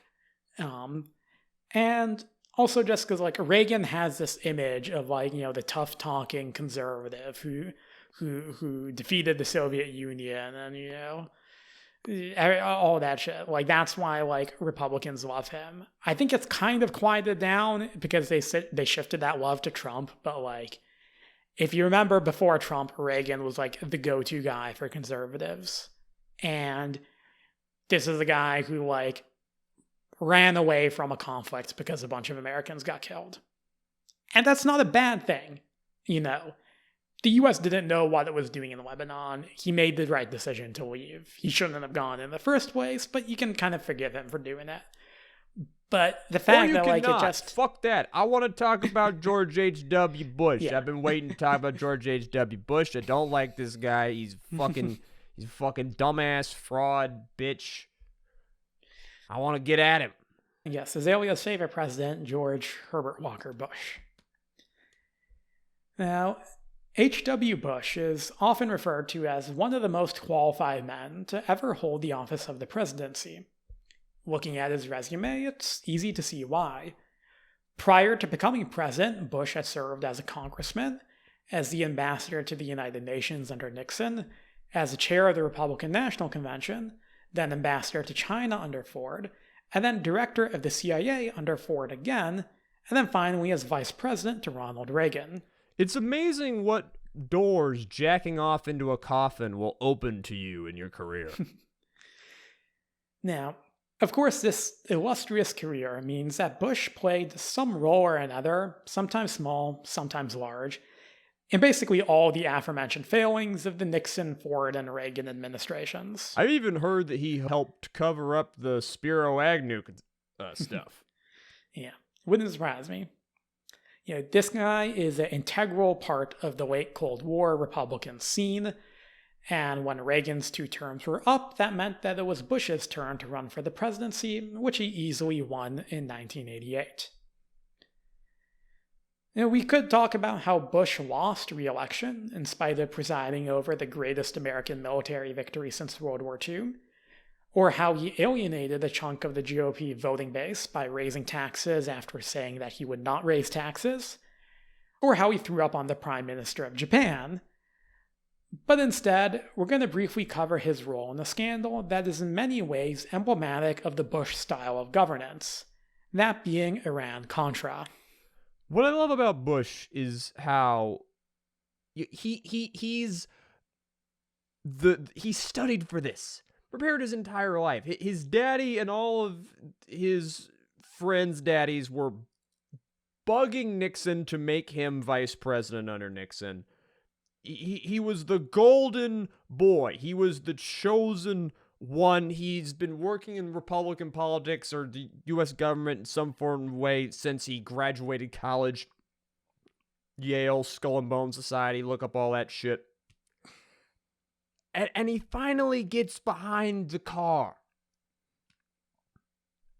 And I guess if I continue to go down this road, if I had written this section, because I wasn't allowed to, because I would ramble too much, I would have just been screaming about Keynesianism and how there's no such thing as truth anymore. But luckily, Jay wrote this, so we get to talk about Iran-Contra, which is generally thought of as a Reagan scandal.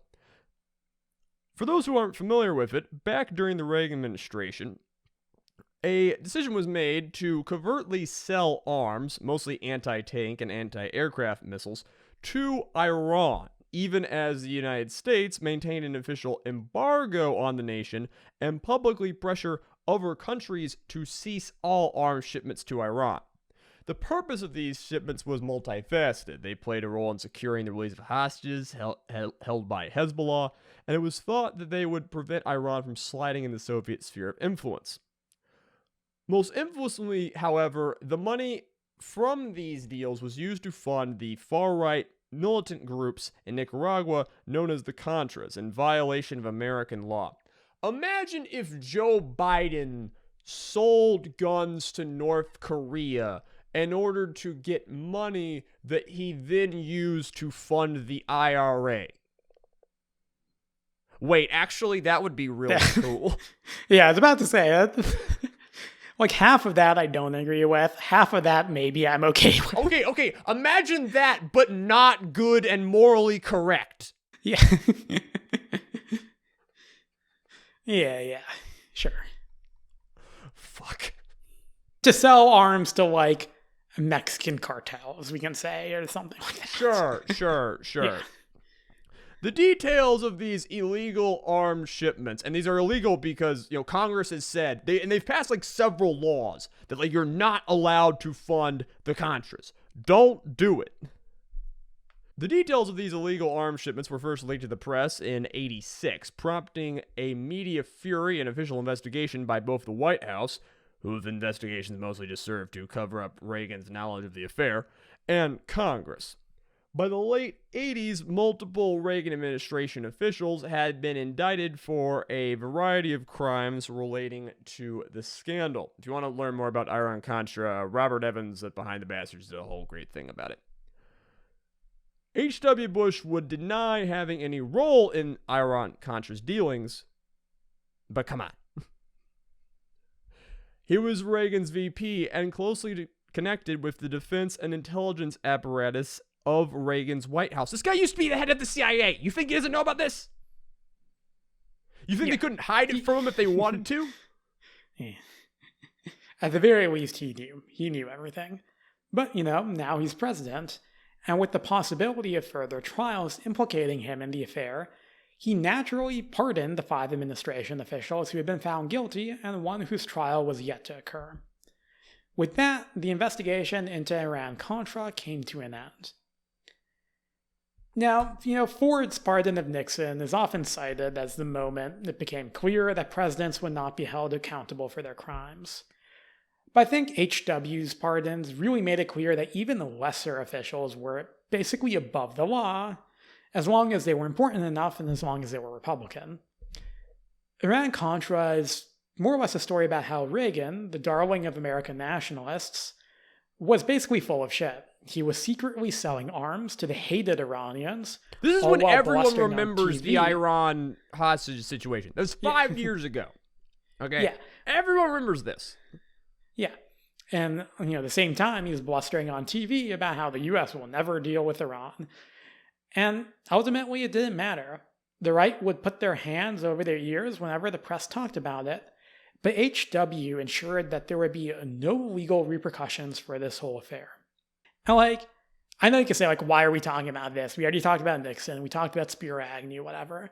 I think this is different in that, these guys aren't the president. And, Spiro Agnew got a slap on the wrist. But, he was guilty of, comedic corruption. And also, Spiro Agnew's corruption functionally doesn't matter, right?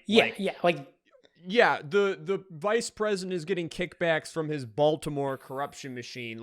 That's just lining his pockets. What does this really matter? H.W. Bush was part of a machine that actively just overthrew governments and moved millions of dollars around using terrorist organizations and criminal connections all the time with very little research as to who they were fucking with, who they were giving money to, who they were training, and a complete cavalier attitude and belief that they know best and the American people should know none of this shit. And what's hilarious is that in many ways, H.W. Bush did, he's the quote most sick of U.S. president. He executed the skills famously in the first Gulf War. He went in, he avoided Vietnam syndrome. He was quote good at being president, and I think he looks out historically because bigger catastrophes didn't happen under his presidency. He just kind of in a good time. But if you fast forward 12 years and you look at the War on Terror, you totally see what happens when HW's machine is tried to use to the peak of its efficiency and also used by someone with a speck less of intelligence or knowledge about how it fucking works. Yeah. Yeah, and like a lot of the centrists and liberals would be like, oh, like HW was the last good Republican president. But, the modern post-truth political landscape that the Republican Party indulges in today owes a lot to HW. He didn't create it single-handedly, but he played a large part in the role of why it exists with those pardons. And also, like you said, like the whole machine. Like they weren't known as neoconservatives at the moment, but like this will become the neocon movement, and that's the movement that will get us into all the shit in the 2000s we will, we're all familiar with. It's fascinating how we think that like Trump and the Obama era like made the post-truth movement.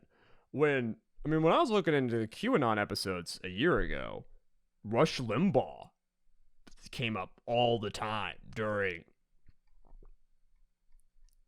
Clinton's administration saying, tons of conspiracy theory shit that would sound totally normal in a QAnon screed.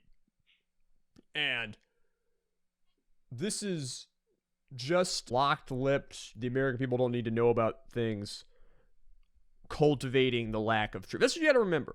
The lack of truth, the post-truth era was cultivated. It did not come about by accident. Alright, this episode's fucking too long. Number 42. Bill Clinton. By the way, I fucking hate this man's name. You either have to say William Jefferson Clinton or you have to say Bill Clinton. No, none. You have to go long or you go short. You call him Bill J. Clinton? That fucking sucks. William Clinton? No. You any fucking... It perks my autism. The guy who kicked H.W. Bush out of the White House was, of course, none other than the favorite president of liberal wine moms, Bill Clinton. Clinton's a bit of a hard one to discuss, mainly because of all the scandals associated with his time in office. Whitewater, Travelgate, Foster, and of course, Monica Lewinsky. And these have all been picked apart to death by the right and, frankly, also the left. Indeed, they were already picked apart while Clinton was president, but ultimately did little to hurt his popularity. We're eventually going to do the Monica Lewinsky thing. The cherry on top of it, I love it, is that it really did not hurt. It may have helped Bill Clinton's popularity. Because turns out a lot of people like the fact that their president is getting blowjobs. We're also not going to discuss the fact that Clinton is probably a rapist, because that's for a more serious podcast, and, we don't want to really dishonor that. Instead, we're going to talk a bit about Clinton's approach to crime committed by people that weren't him. You can probably already tell by now that Jay and myself are firmly on the left of American politics and are not big fans of the Republicans. However, it would be remiss to blame everything we think is wrong about America on the GOP. Clinton's 1994 crime bill shows how Democrats frequently play their part as well. Also, Jay wrote that paragraph. I'm not on the left. I hold complete common sense, middle of the road values that every intelligent American could agree with. All right, sure. That's what I'm saying, Sure, by the yeah. way. Whenever anyone asks my politics, I'm not labeling myself anymore. I'm just saying, hey, I just support common sense. I believe in Centrist. freedom and personal liberty, and that we all owe each other something, and that we should come together to unite against the people keeping us down. Anyways, back in 1988, the presidential election, back then the Democrat candidate was Michael Dukakis, and he lost in large part because he was accused of being too soft on crime. Clinton wasn't going to repeat that mistake. And the part of his, shift to the center is that he adopted the tough on crime rhetoric of the Republicans.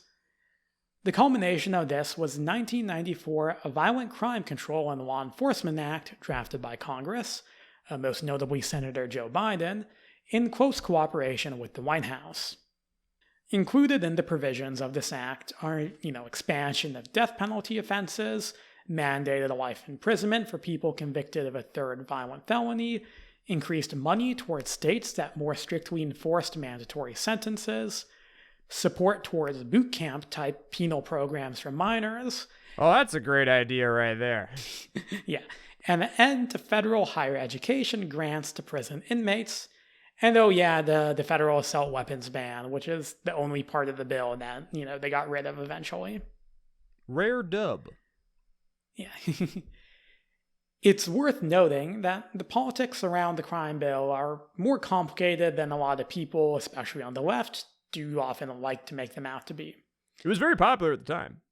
Yeah, and polls at the time especially indicate that it enjoyed a very high level of support amongst Black Americans. And people in the left of the party, including Bernie Sanders, voted for it. I think you have to remember that the 90s, everyone was insane. Like, there was something in the water. There was still lead in the air. Presidential debates where people were asking the candidates to talk about how the national deficit affects them personally. Okay? Like Clinton balanced the fucking budget. The Macarena fried everyone's brain for an entire summer.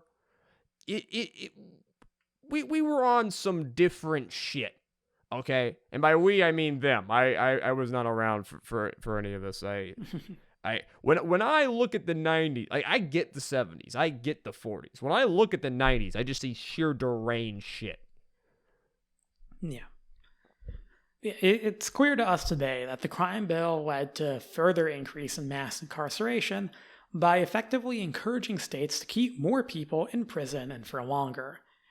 America today has a broken prison system that is corrupt, abusive, and generally pretty bad at preventing crime. The 94 crime bill did not create the system, but it did perpetuate it and bring it to new levels of terribleness. And I believe Clinton saw the United States grow to have the largest prison population in the world. I think so, yeah. Of course, depending on what you define by as prison. And a lot of people involved with this have come out and said that, like, they don't support parts or all of this bill, including Sanders and Biden. But it's still mostly around with us today, so who cares? Don't go on a long rant about liberalism. Don't go on a long rant about liberalism. See, here's the thing about liberals, Jay. They don't actually believe in any values. They believe in the system. They believe in the machine. Okay? This is why you have liberals Republicans will scream all day about the deficit. They don't actually give a shit about the deficit. But the Democrats actually did it. Okay? The Democrats fully did the crime bill. Because it's all about investing in the system. It's all about showing that you're reasonable, that you can play ball. Yeah. That'll get you somewhere. And, like, famously, Clinton is like the was he even there president, despite being there for 8 years. He feels it very much like almost every decision he made could have been made by someone else or made better. You look at his many foreign policy kind of. He has so many moments of almost being able to do something significant, but I was thinking of doing Mogadishu, but like That's more or less just the same shit as Beirut, and we already did Beirut, so. Very, very fair. Yeah. Thank you, thank you for sparing us. Moving on to a far, I guess, whether or not you think Bill Clinton or George W. Bush is a funner U.S. president to talk about, says a lot about your sense of humor. For me, it's probably Bush, because I'm brain poisoned. 43, George W. Bush. Bush is another one of those presidents where it's like, what the fuck do you even talk about? Iraq, war on terror, failure to kill bin Laden, yada, yada, yada, yada. We actually even talked about bin Laden. That's all foreign policy. Everybody loves to talk about Bush's foreign policy. I mean, he ruined the fucking world. Let's talk about the inadequate response to Hurricane Katrina. And you gotta remember, people, that Katrina is like the shifting point, because Bush is the only Republican in the past 30 years to win the popular vote, as he does in 24. And then by the end of office, even I, as a fucking like 9, 10-year-old, autistic, completely immune to the world, knew that a lot of people hated George W. Bush. I didn't even know why, but even fourth grade Azalea knew that people didn't like him. And I think Katrina is a huge turning point in in America, going, oh, this dude's a douche canoe. Yeah, that is, when his numbers really start going down. And Hurricane Katrina is one of the events that I'm old enough to remember being a really big deal. It's probably the first hurricane I can remember being aware of, even though I don't live anywhere near the Gulf Coast. The reason is simple. Katrina was big. It was one of the most intense hurricanes to ever make landfall in the United States, and it was the deadliest hurricane in terms of American fatalities since 1928, though it would eventually be surpassed by Hurricane Maria in 2017, but that was in Puerto Rico, so nobody cares about it. Katrina was indeed a very powerful cyclone, but the fact that it killed so many people had in large part to do with the fact that, local, state, and federal government officials just failed at responding to it. On the federal level, the agency responsible for coordinating disaster responses in the United States is the appropriately named Federal Emergency Management Agency, FEMA, and this was created by Carter back in '79. From 1979 to 2003, FEMA was an independent agency, and had even been elevated to the same status of a cabinet-level agency back in 1996. But of course, in 2001, a couple of guys flew some planes into some buildings, and suddenly all the government cared about was terrorism. It was like 26 guys, but whatever. Yeah. Not boring stuff like the weather. Listen, you don't do 9/11 without a team effort, okay? Makes the dream work and whatnot. Yeah.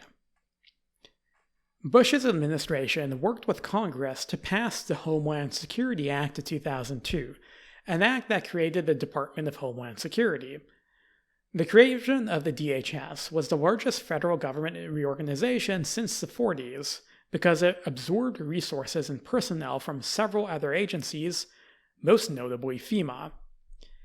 In 2003, FEMA was absorbed into the DHS as a whole and had its budget cut by $80 million, followed by a further $90 million in the following year. Now, in theory, the Department of Homeland Security was meant to focus on both terrorism and natural disasters, the security of the homeland and whatnot, but in practice, the former is all the Bush administration and Congress cared about. This impression was made clear in 2003 when Bush appointed Michael D. Brown as the administrator of FEMA, in spite of Brown having little experience with emergency management. Brown was an attorney whose most significant previous job prior to joining FEMA in 2001 was the commissioner for the National Arabian Horse Association, a position he was kicked out of due to eternal drama. Yeah, I tried reading about this for a little while, and it was just like a whole bunch of like horse breeder drama. It's really weird. He basically just got the job through being friends with the previous administrator. But who cares about hurricanes? Terrorism is the topic du jour. when do hurricanes happen? Katrina's coming knocking in August of 2005 and left a trail of devastation through Louisiana, Mississippi, and the rest of the Gulf Coast. FEMA's response to the disaster was slow, confused, and initially ineffectual, mostly due to a simple lack of personnel. The budget cuts and reorganization had taken their toll. FEMA had lost a huge amount of qualified employees prior to 2005 and had some of the lowest workplace morale of the entire government. And remember, this is the entire government while we're occupying Iraq. Yeah. And their DHS superiors just didn't care about natural disasters. FEMA's Louisiana office had about half the amount of people it needed for a single emergency management day shift. In the end, FEMA would have to rely heavily on members of departments like the Forest Service to temporarily fill its ranks. Brown was pretty heavily lambasted in the aftermath of Katrina, but honestly, he comes off more as a scapegoat than anything else. In fact, he had actually warned Bush in 2003 that FEMA being incorporated into the DHS would severely damage its capabilities, and he turned out to be correct. Katrina as a whole ended up being a political disaster for the Bush administration. This is why we said this is a big turning point, and rightfully so. His single-minded focus on terrorism and foreign wars left the federal government even more incapable than usual of taking care of its own people. Number 44, Barack Obama. All right, home stretch. I've been recording too long. You see, what are we to even say of the last three guys at this point? Frankly, if you were around to have even semi-informed opinions on any president before Obama, I'm sorry you're listening to this.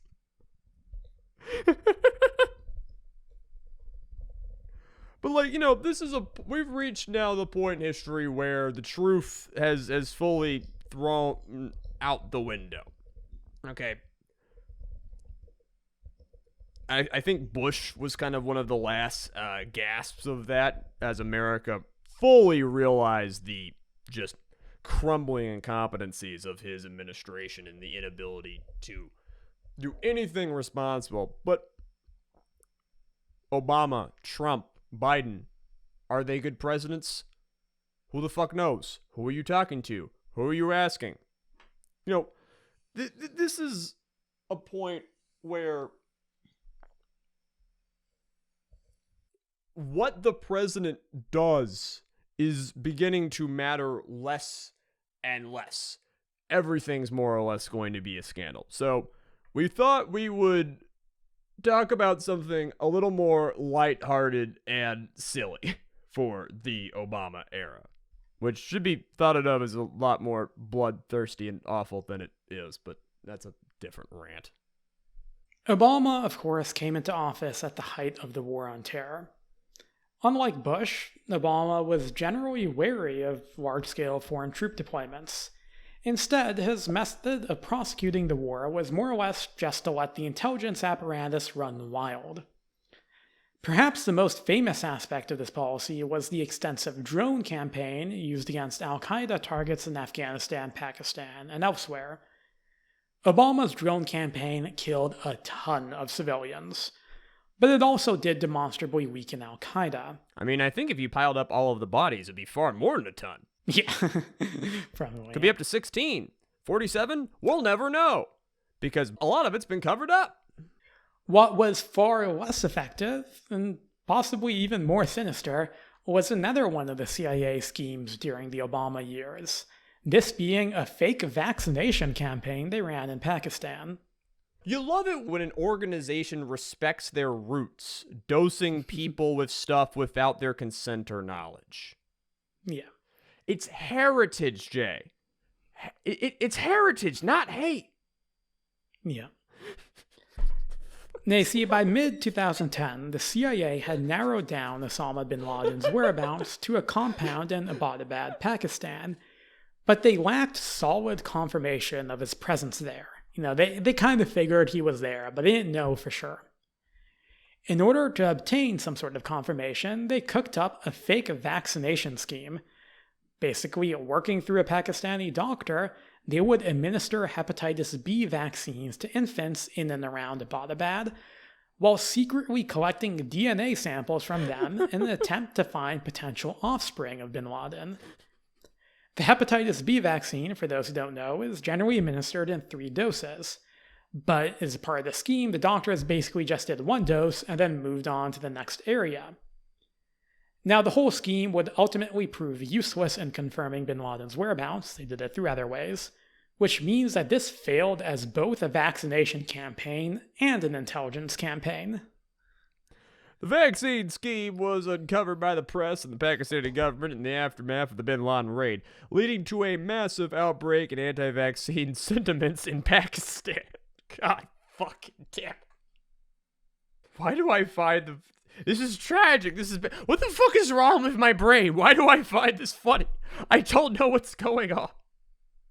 8 foreign workers who were involved in UN polio eradication efforts in Pakistan were assassinated, and the polio eradication program, as well as other vaccination initiatives run by foreign NGOs, were shut down in spite of them having nothing to do with the CIA scheme. Only in 2013 did the CIA officially forbade the use of vaccines in intelligence gathering missions. Jay, I need you to take over. I can't do this anymore. My favorite is, like, the wording the CIA uses makes me think, like, it kind of implies that they've used vaccines in other intelligence gathering missions beyond just this one. But yeah. To this day, Pakistan remains one of only 3 countries, the other 2 being Afghanistan and Nigeria, where polio is still endemic. The country reported around 30,000 deaths due to the coronavirus, but this is widely believed to be a severe undercount. Anti-vaccine sentiment has likely led to thousands of preventable deaths in Pakistan. Now, anti-vaxxers, they always talk about how vaccines are part of a secret government plot to surveil or control the masses. 99.99% of the time, they're full of shit. In Pakistan, though, the idea that your local vaccine administrator is secretly working for the CIA is not totally outlandish, and we basically just have the Obama administration to thank for that. God bless America. The question is, like, did Obama know about this? I'm fairly certain he probably did. Obama, like, micromanaged the drone campaign. Like, he was signing off on individual strikes. I find it unlikely that they did this without Obama signing off on it. I don't think this was like Eisenhower just letting them do whatever the fuck they wanted. Oh yeah. Your king, liberals. Great guy. I actually had an alternate. If I had to do Obama, I would have just ranted about okay, fuck it. To me, Obama, because you gotta understand, everyone's like, oh, Obama should have been the FDR. He should have, like, gotten in after economic collapse and, like, made a lot of things better. Not just the Affordable Care Act, which was good, but, like, not nearly enough. But you gotta remember, Obama couldn't destroy the system. He's, like, the exemplary of the system. He's the mixed-race kid who got to go to Harvard. He literally embodies the myth of meritocracy, right? Yeah. And Obama's entire presidency can be seen of he comes into office on a landslide, riding this massive wave of popular sentiment, literally under the mantra of hope and change. And in that presidential election, he defeats in the primary Hillary Clinton, the avatar of Democratic Party benign corruption that stood for nothing other than ruling you. And I think the greatest indictment of Obama is after he slays Clinton and proves that she is ineffective and unworthy of grace. He gives the nomination and power back to her. He outwits and destroys and proves himself above all Democrat policy and politicians, and then proceeds to give them everything they could have wanted. Yeah. It's madness. It's way more madness than number 45, Donald Trump. We don't need to tell you about Donald Trump. What can we tell you about Donald Trump? You were there. You know what happened. What can we say that has not been said? The 2016 election, again, despite the fact that Clinton was an awful candidate, was framed as an unthinkable moment by everyone in American politics.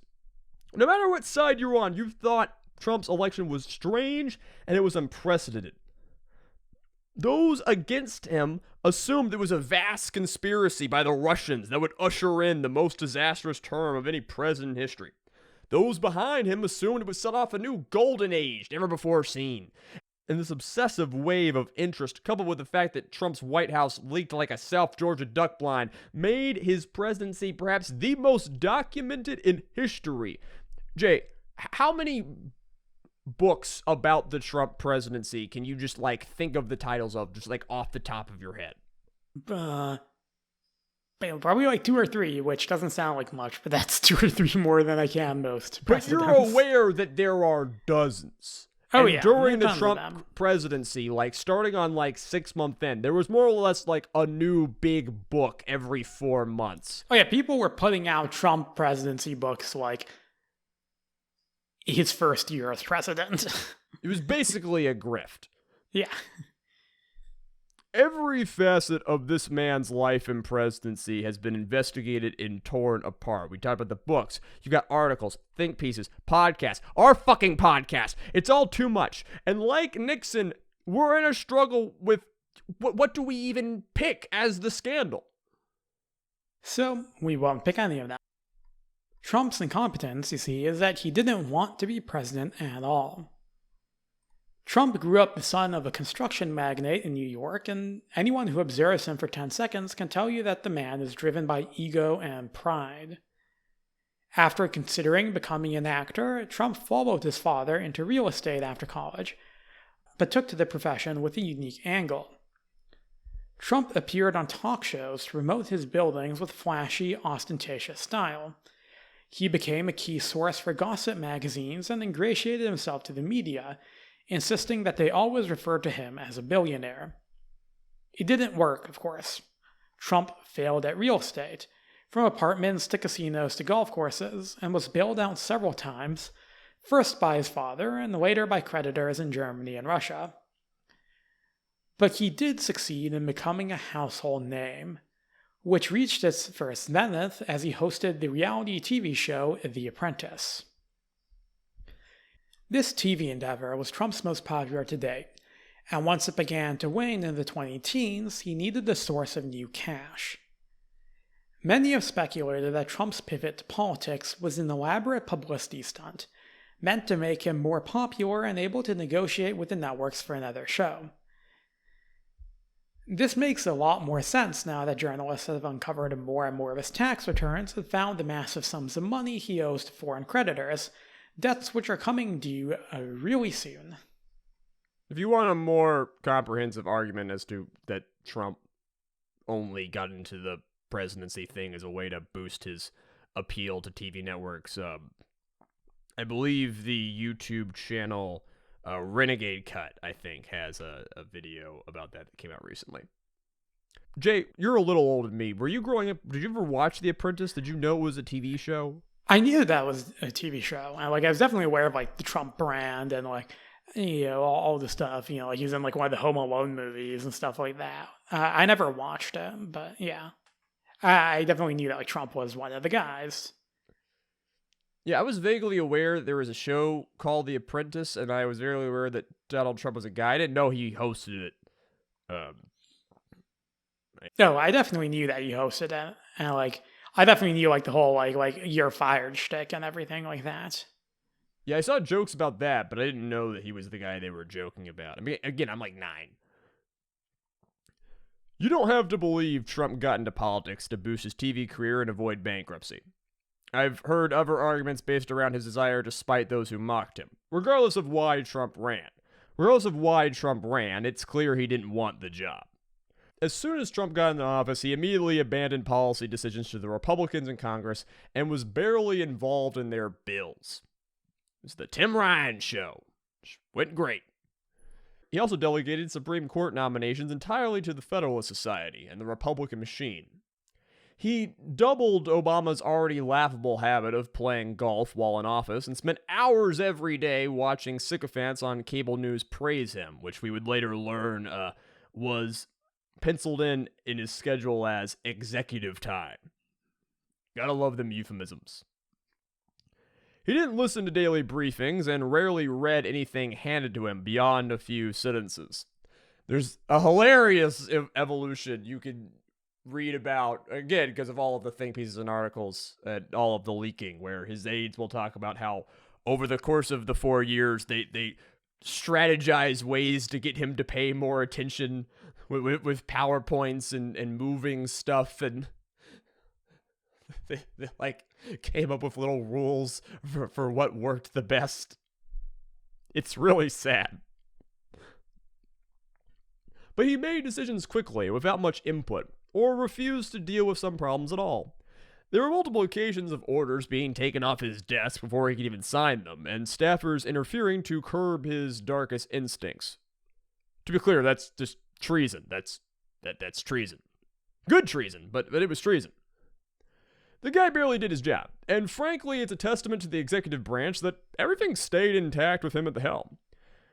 You could make, like, an argument that the United States government is really great at doing things, and the people who work for it are incredibly skilled, highly educated, and are working very, very hard, because we had a president who was an idiot or didn't care, and everything was more or less fine.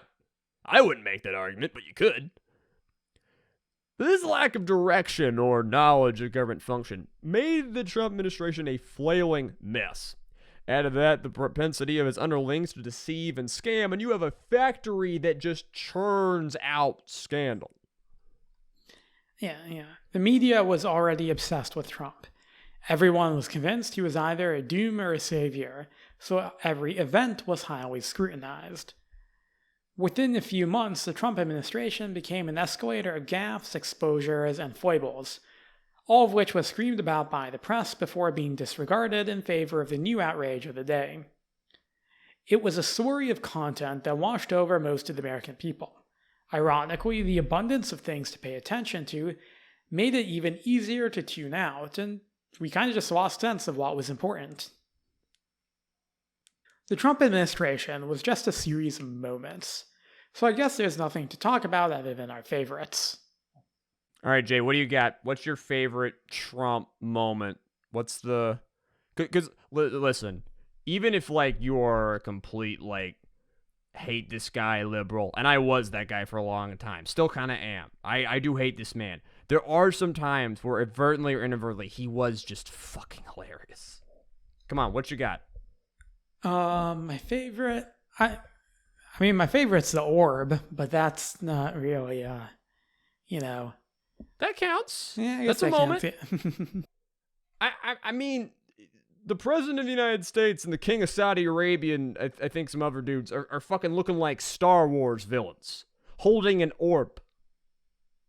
I just want to know, like, how they explained it to him. Like, oh, we put a light bulb and said, we're going to take the picture of the light bulb inside of the orb. I mean, now listen, especially if you're doing something hammy, I understand the appeal of putting your hand on a glowing orb and taking a photo. That's ostentatious as hell. But like what does the orb symbolize? What it begs 1,000 questions, you know? Yeah. Beyond that, the whole like the Scaramucci things were funny, just because like that guy is weird. Fun name to say. Yeah. What were your favorites? So for me, looking up the sun during the eclipse, iconic. Pointing at the Sharpie adjusted hurricane map of Arkansas, of Alabama. Oh, that was perfect. I mean, this is the thing with the Trump administration, right? There's so many things we've just forgotten about because there was too much. No one could ever hold it all in your head. But I can't not talk about the hamburgers. Okay, the American government is shut down. There's no money for anything. Football teams are being hosted at the White House. What are we going to do? We're going to go out. We're going to get them all a bunch of McDonald's. And thus, you have a picture of a beautiful, probably antique, masterfully renovated and upkept table in the White House, a dining table, stretched out with a buffet of hamburgers and packs of fries, all in the wrapping, with fucking little ketchup and mayonnaise packets in the dishes, all arranged in a spiral flare by people who cared and were paid to care. And Donald Trump, his orangeness only more accentuated by the colors of the fast food wrappers in front of him, stands in front of this cholesterol-infused feast with his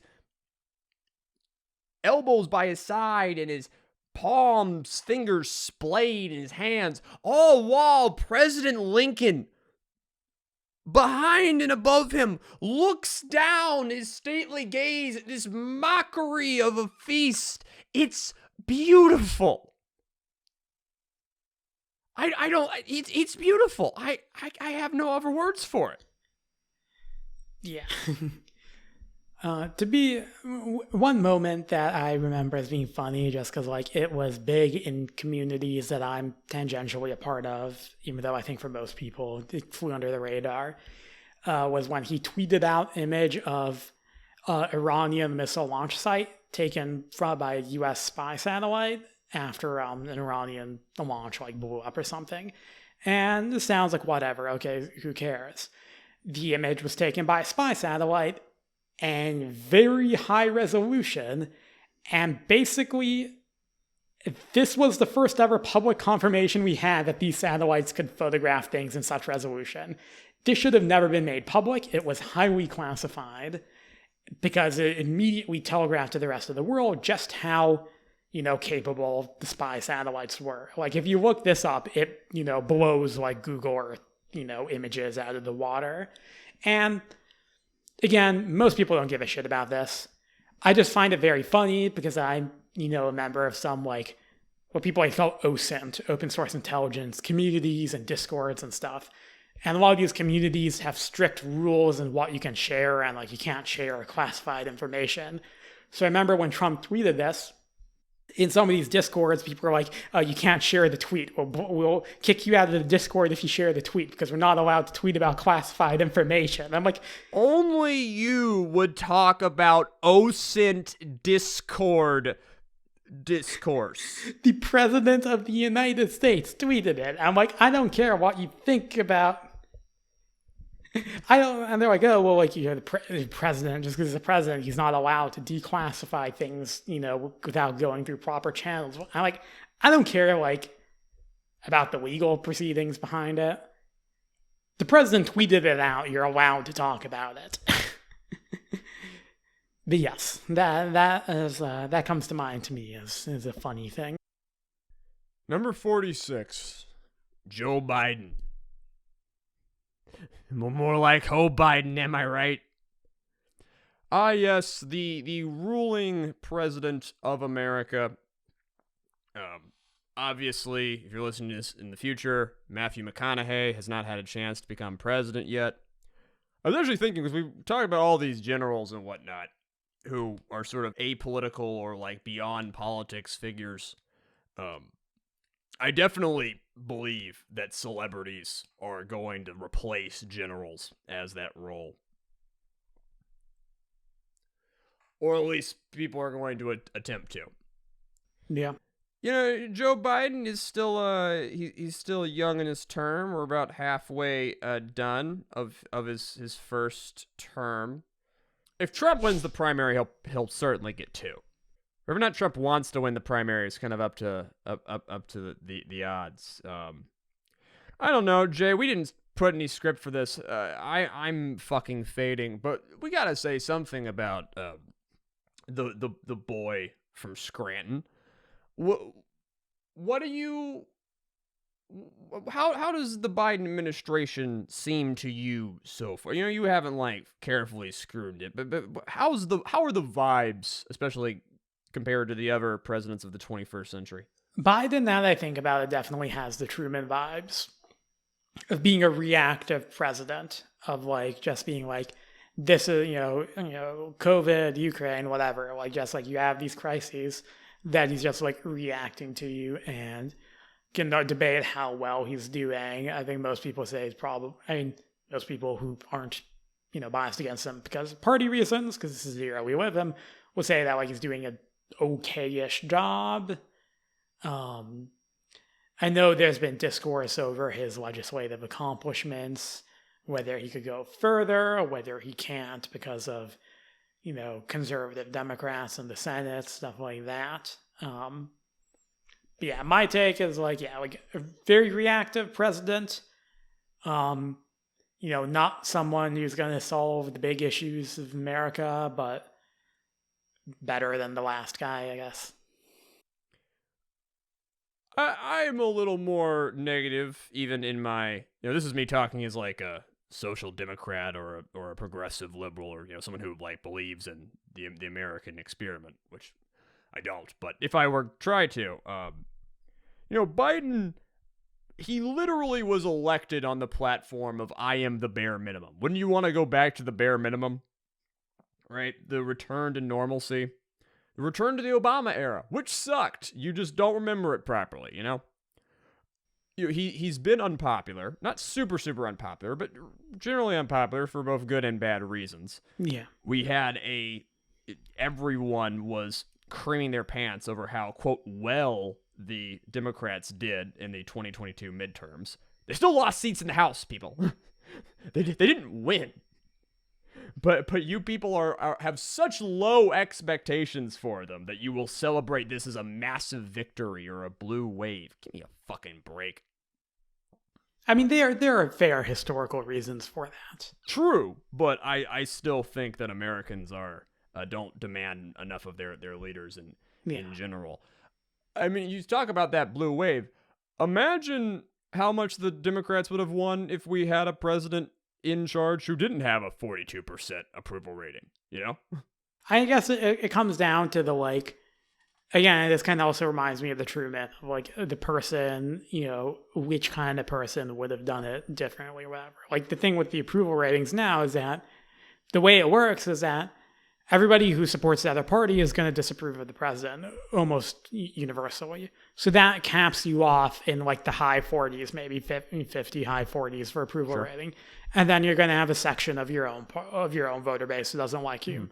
So I think going forward, presidents are just going to be in the low 40s, high 30s. Like that's the norm. Yeah, 48 is going to be the topper.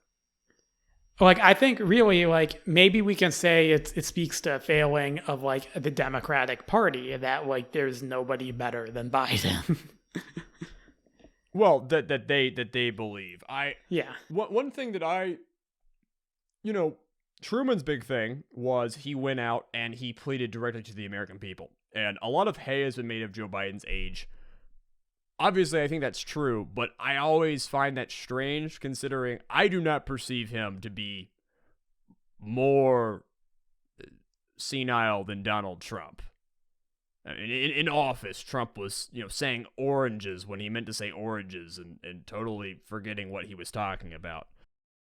There's a fair argument to be made that Trump, if you gave Trump like a page of a book to read, he would not be able to read it. I don't know if I would go that far, that speed. Which you can't say about Biden.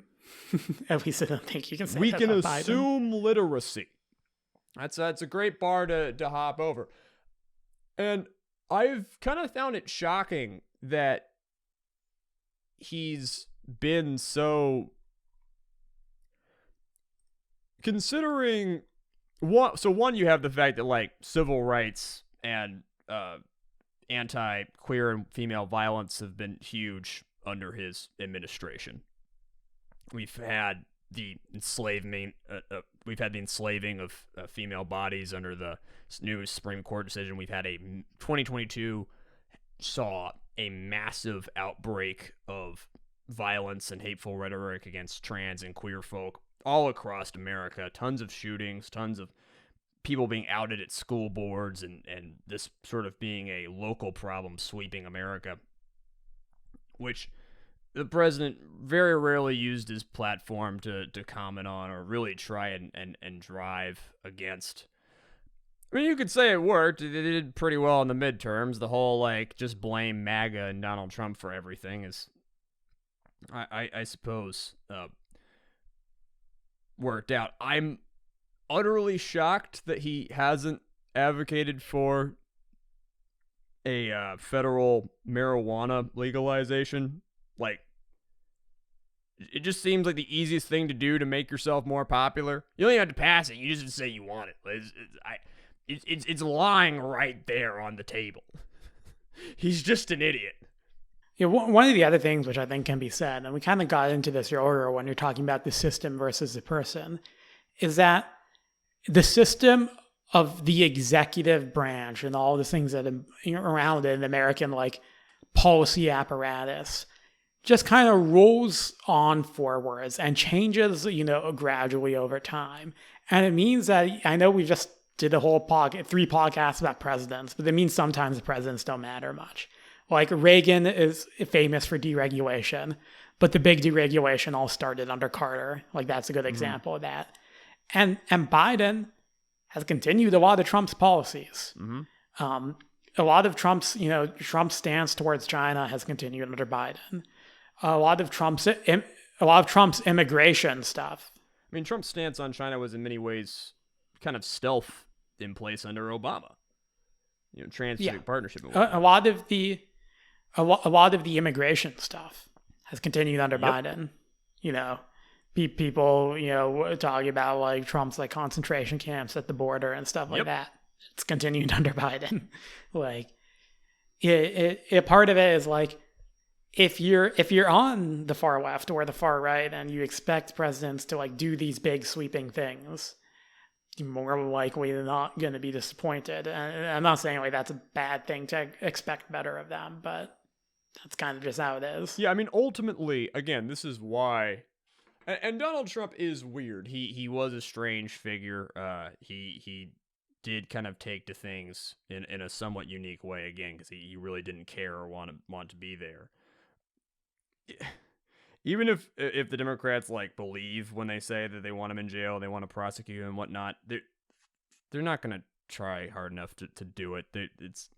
It's all a circus for their base, and you have to remember these people are all part of one big system. And what worries me is how short term the system is being.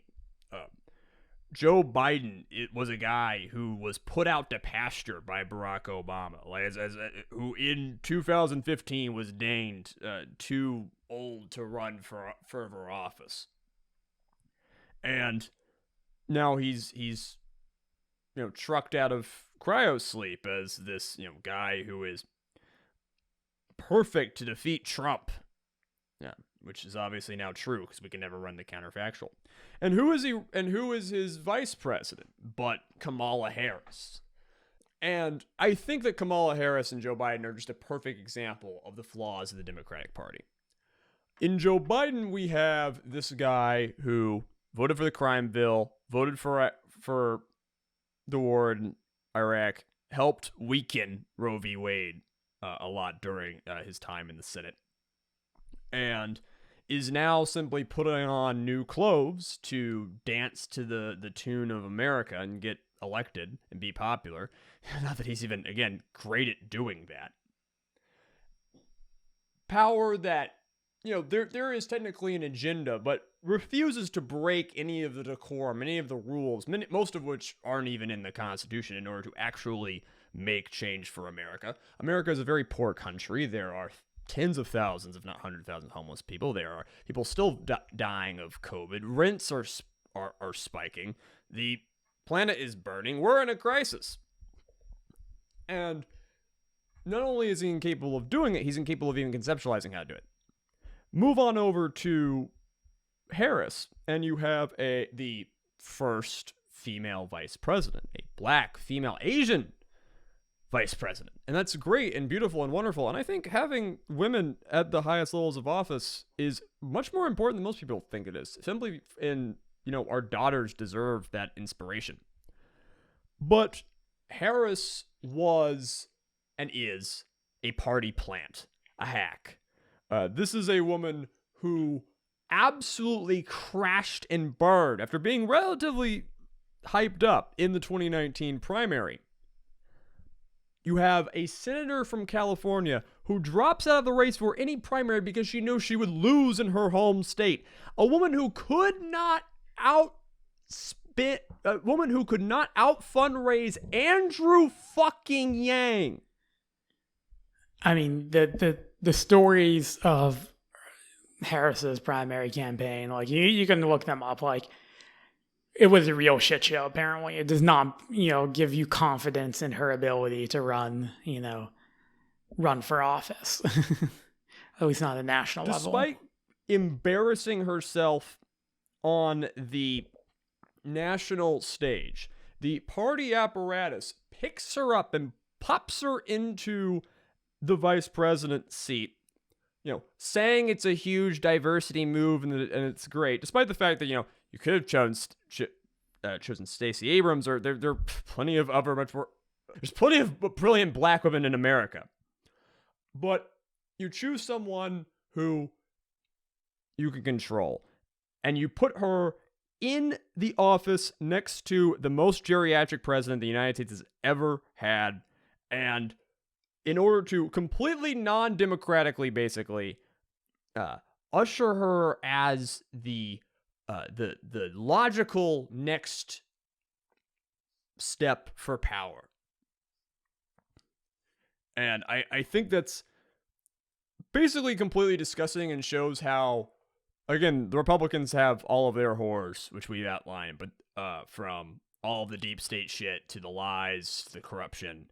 But the Democrats, who again also did the deep state shit, their thing of I know better than you, the American people, and trying to both serve and embody the system while still only thinking short term and being constantly outwitted by the Republicans despite having much larger Democratic numbers. I think that is perfectly encapsulated by Joe Biden and Kamala Harris. One, a rotting corpse of a dying ideology, and the other, an empty shell that has been undemocratically enforced on a democratic system in a mockery of justice and progress. I ad-libbed all of that shit! God, I'm fucking good at this! I do like how the logical endpoint is just to return to the early 1800s, where the president and the vice president were both elected, like on a different ticket. Yeah. Jay, do you have any more statements about the office of the president of the United States? No. Got a cool airplane. Yeah, that's about it. All right. Our regularly scheduled content will be back. God, why the fuck did we do this? We'll be back soon. God, I have to fucking edit. Until we do the every prime minister is of Great Britain. No, fuck you. You can't make me do that shit. Every chancellor of Germany. That's not even a real country. Well, he was not doing every emperor of China. Let me just make that the entire podcast. I'm sure someone's already done that. I mean, there's some good Chinese history podcasts, yes, but let's not pretend we can pronounce a fifth of the Chinese emperors properly. All right, the podcast is fucking over. Goodbye.